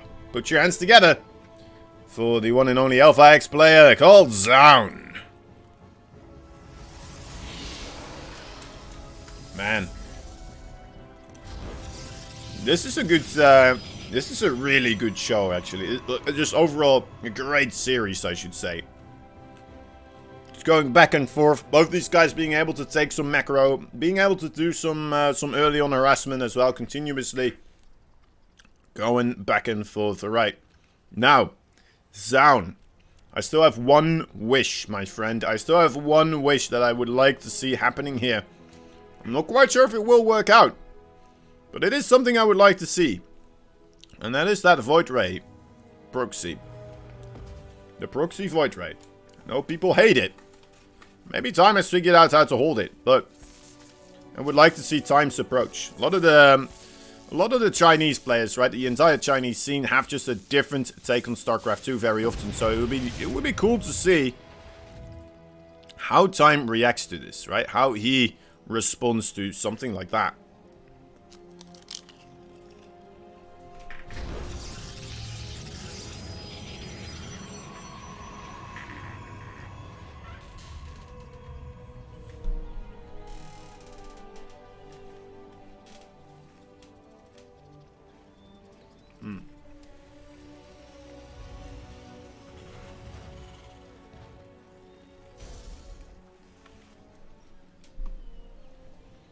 Alright. Alright. Some downtime crisps.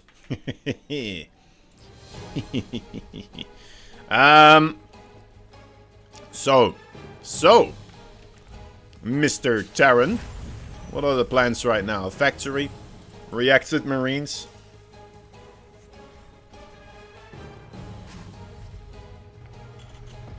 Yeah, Farron, you're missing the best parts here, man. Honestly, I don't know where you keep going, but every single time it's, well, still somehow a time victory.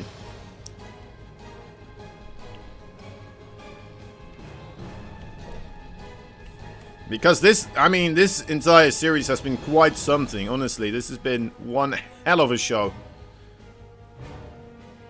To be fair, the moments when we saw Zaun win felt a little bit dominating, right?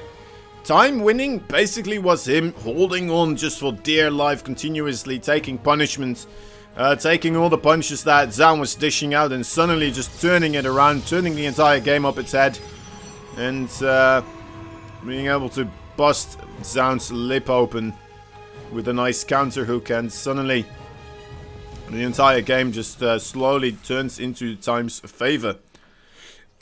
Oh dear. Okay, well, a moment of quiet, please, guys. We need Zaun to have his utter focus right here. He was checking over there for Widow Mines. Oh, okay, no, he's gonna be okay. He's gonna be alright. He's coming in here. How many Marines do we have? We have 9 of them. That should be quite enough to deal with one single Oracle. They're not all here, though. 4 SCVs so far. Gonna get himself a Mariner as well. And, oh, comes in with a couple of Adepts at the same time. Adept shading, trying to get into the main base. Probably not the place he needs to be going right now. And goes for the recall. Alright. Only losing a single Adept. Alright, could be better, could be worse. Wouldn't mind getting replaced right now, more to the right. He's like, alright, well, I guess I need to put this elsewhere.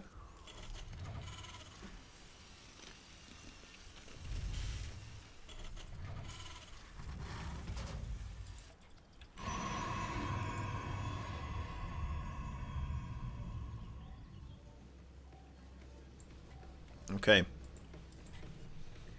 Blink on the way. As well as a Raven here. We haven't seen too many Ravens from Time just quite yet. Also, this time around, not going for that very quick third command center either, is he?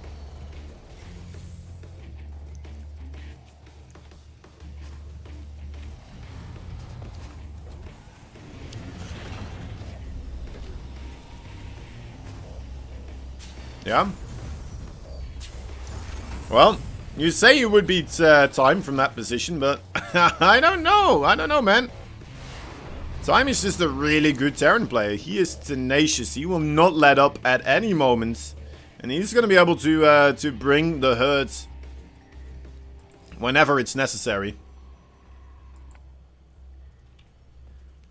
He's like a mad animal. A mad, wild animal. You put him in a corner and suddenly it's when he gets his most ferocious. That's when he's the most dangerous.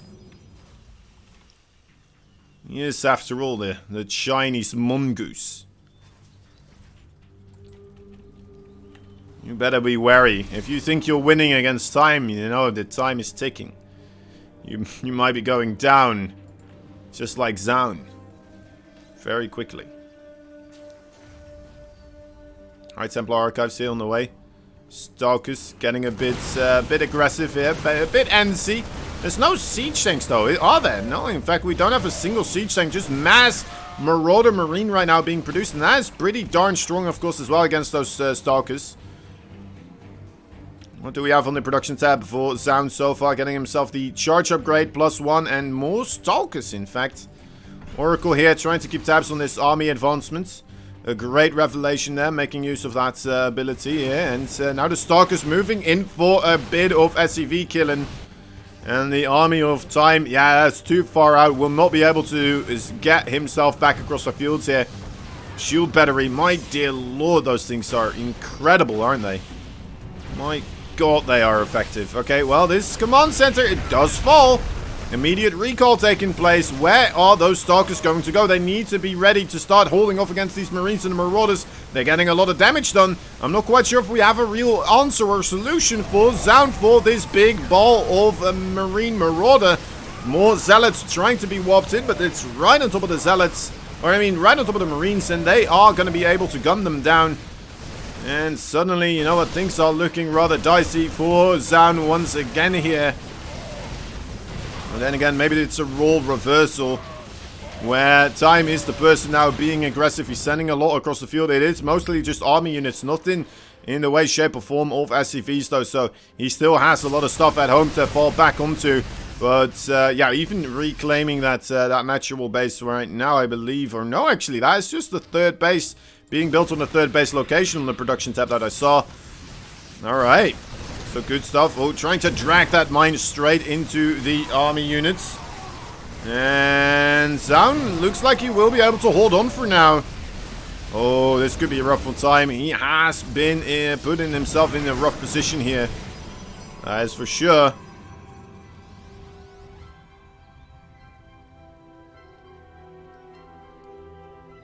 Okay. Alright, Sound here. Holding on. He's holding on for dear life. There is, of course, only the 2 base here for Time. And he's bringing the boys. He's bringing the boys. This is the moment.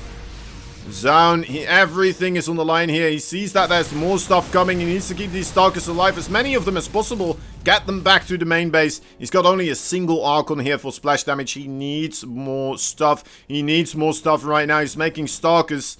Oh, boy. Oh, boy. There's the army. Oh, dear lord. Get back to safety. We need a shield battery overcharge. We need to have like 3 shield battery overcharge here. I feel like probes are going to be pulled as well. The Archon, not quite... What is the Archon attacking, in fact? I'm not quite sure. I think we may have Sound kind of falling apart here. All the SCVs did already fall, but the Marauders, the Marines, still going strong, still going heavy on their firepower right now. On the left side, we have Sound slowly trying to recuperate forces. Very slowly, though. 2 Immortals perhaps may have a little bit of a shot of cleaning up some of those Marauders, but yeah, there's not a shot in hell to clean everything up, though, unfortunately, here. And once again, Time providing one hell of a game right now. And there it is. GG. GG. Time. I'm telling you, we do not want to get this man feeling like he is cornered. Because, boy, oh boy, that is when he strikes the hardest. Who knew? Who knew? It's a weird thing to say in StarCraft 2, right? As soon as this man gets behind, he's gonna lose. I mean, he's gonna ramp up everything and suddenly he wins. Wait, you won? I mean, it's not over yet, sir. It's not over quite yet. Time is on match point right now, but ultimately, we're not there yet. We need ourselves another victory for Time, or 2 victories for Sound here in a row. Time being the first person in this series so far to be able to get himself the 2 victories in a row. But yeah, we'll have to wait and see. We'll have to wait and see if that's going to be happening once more.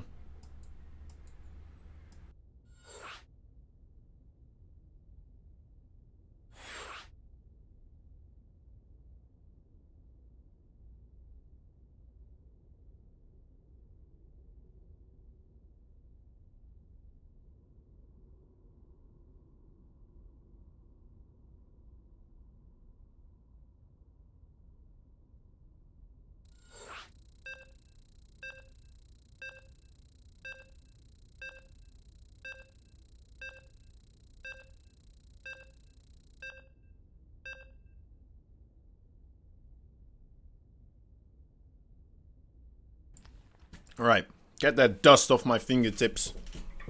We got StarCraft to cast, after all.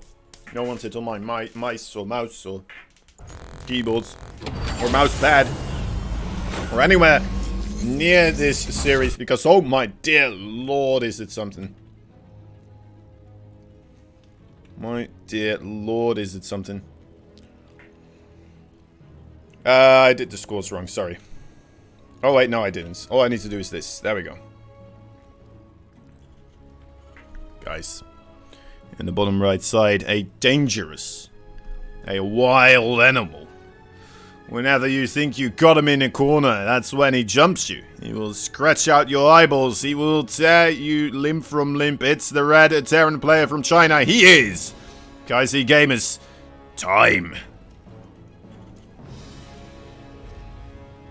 And we have the challenger, the blue Protoss right here from ITaX. He has been showing us some marvelous ways to tangle the beast. Will he be able to wrangle him 2 more times in a row? He is, of course, ITaX. He is Zaun.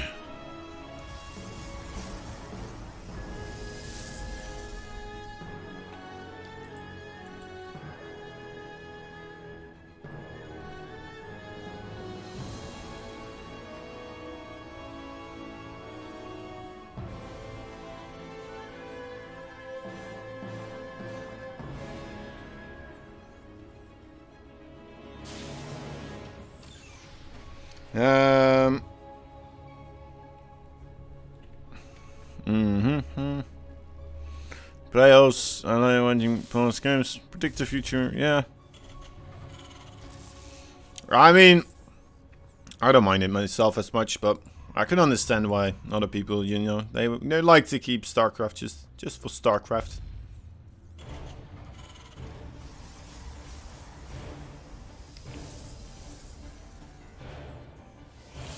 I don't know.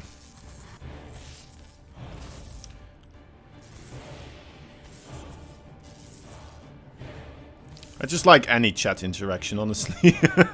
I'm just happy people are here talking to me.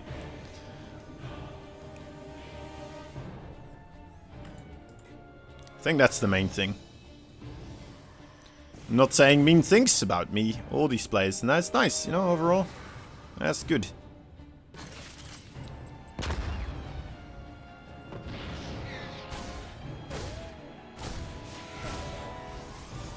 Just want people to talk to you. That's right.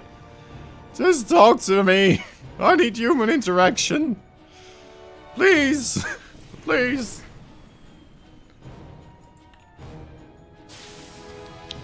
I'm sitting on the streets and then, like, I have a hat full of coins right in front of me and a sign saying, like, take $1 and talk to me for a minute.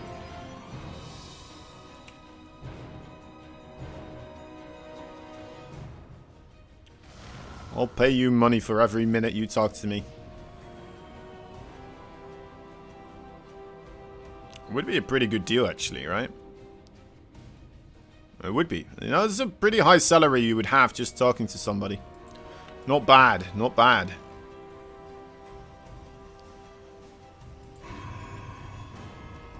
Imagine if for every minute I do streaming, every viewer would pay me $1. Oh, now we're talking, baby. Now we're in business. It's not gonna happen, unfortunately, because you know, it's not really worth that much. It's not worth that much.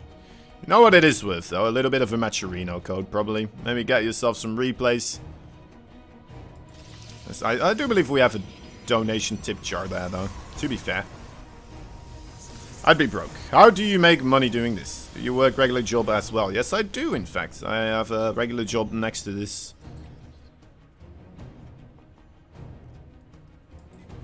So in a way I have 2 jobs, right? The fun job and the job to get money.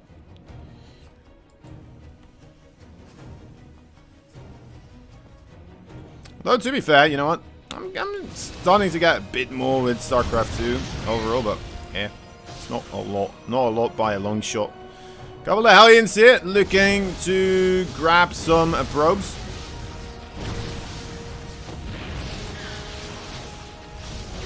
pew. Pew, pew, pew. And a Reaper here, also pew-pewing. And runs away before getting pew-pewed by those Sarkis. There's a lot of violence in this game, isn't there? Oh my dear lord, I never really realized fully. My god, that's a lot of shooting.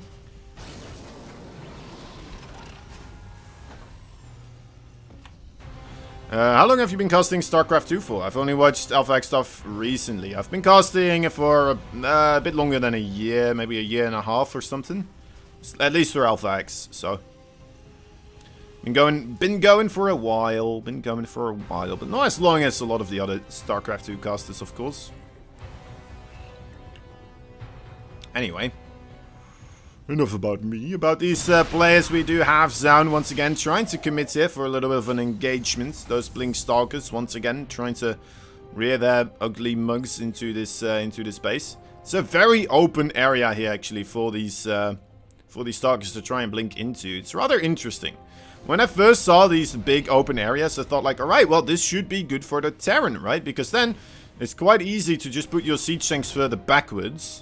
And then if the Stalkers do blink in, you'll have this open area where, you know, they first have to run through. So it's basically like one blink and then another blink. Instead of just one blink and then just a short little walk on top of the siege tank and killing it. Like would happen over here, right? You would be able to walk over here, blink, and then shut down those siege tanks immediately. But right now, I'm not quite so sure anymore. Oh, dear lord, that was not a great shot there. He's trying to get the Raven. He's trying to get anything, really, isn't he? Sees that the wall is being torn down. Of course, not just the wall being torn down, but this is also a somewhat of a you know, a political statement from Time towards all the Protoss players. Of course, a lot of the Protoss players are familiar with the terms of the wall and the shield of fire and stuff like this. So, in a way, Time is saying right here, right now, by just taking down that wall, that it's a new moment within the revolution. The Terran time has come, and he will be here to shut down these Protoss players. We do have charge available, but those siege tanks, oh my dear lord, that's just not that much for Zaun. Getting that overall robotics facility shut down as well. And that's a lot of his production overall. How many gateways does he still have remaining? Okay, he still has 5 somewhere that should be powered up. Probes coming off here as well, trying to tank up damage. But man, oh man, there is so little here for Zaun. The shield batteries not quite gonna be enough. And there we will have, it looks like, a victor for today. We had one hell of a show. But ultimately, Zaun will not be able to take a third game. Time takes 4 games versus 2, and he will be the champion here for today. What a show. What a show. What a couple of series. Fantastic one to end it off with. 4-2 here for Time. And you know what? Well done. Well done indeed. Really, really kicking it out of the park right there. And, well, a couple of times, I mean, honestly, I thought he was dead. I really did think he was dead. Zaun, fantastic stuff there overall. A couple of little tiny misplays here and there when we felt like he would be able to take it, right? But ultimately, falling a little bit short there. And not being able to clean sweep it. Not being able to finish it off and get rid of that... pesky Terran force right there that almost fell over multiple times. Alright guys, thanks for watching. Hope you all had a good time. This is the last shout out for that match arena. Of course, hit it up if you haven't already. We're going to be raiding a dear teammate of ours, one of the greatest NA Terran players, if not the greatest. Let's just say, you know what, he probably is the greatest. Some other teammates may have something to say about that. But anyway, we're going to be raiding Vindicta. And hang around for him, of course. Guys, hope you all had a wonderful time here with all these players. I'm going to be so happy when I don't have to watch my mouth anymore saying time all the time. Because my dear lord, do I say it a lot. Anyway, GG's. Well played. And we're going to be raiding right now. Alright, guys. See you next time. See you... When is the next time, actually? It's probably Friday. Probably Friday. Something. It's always something happening here at ITaX. We'll be back soon. Love you all. Bye-bye.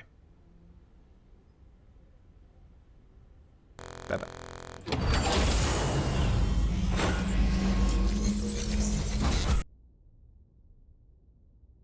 Nuclear.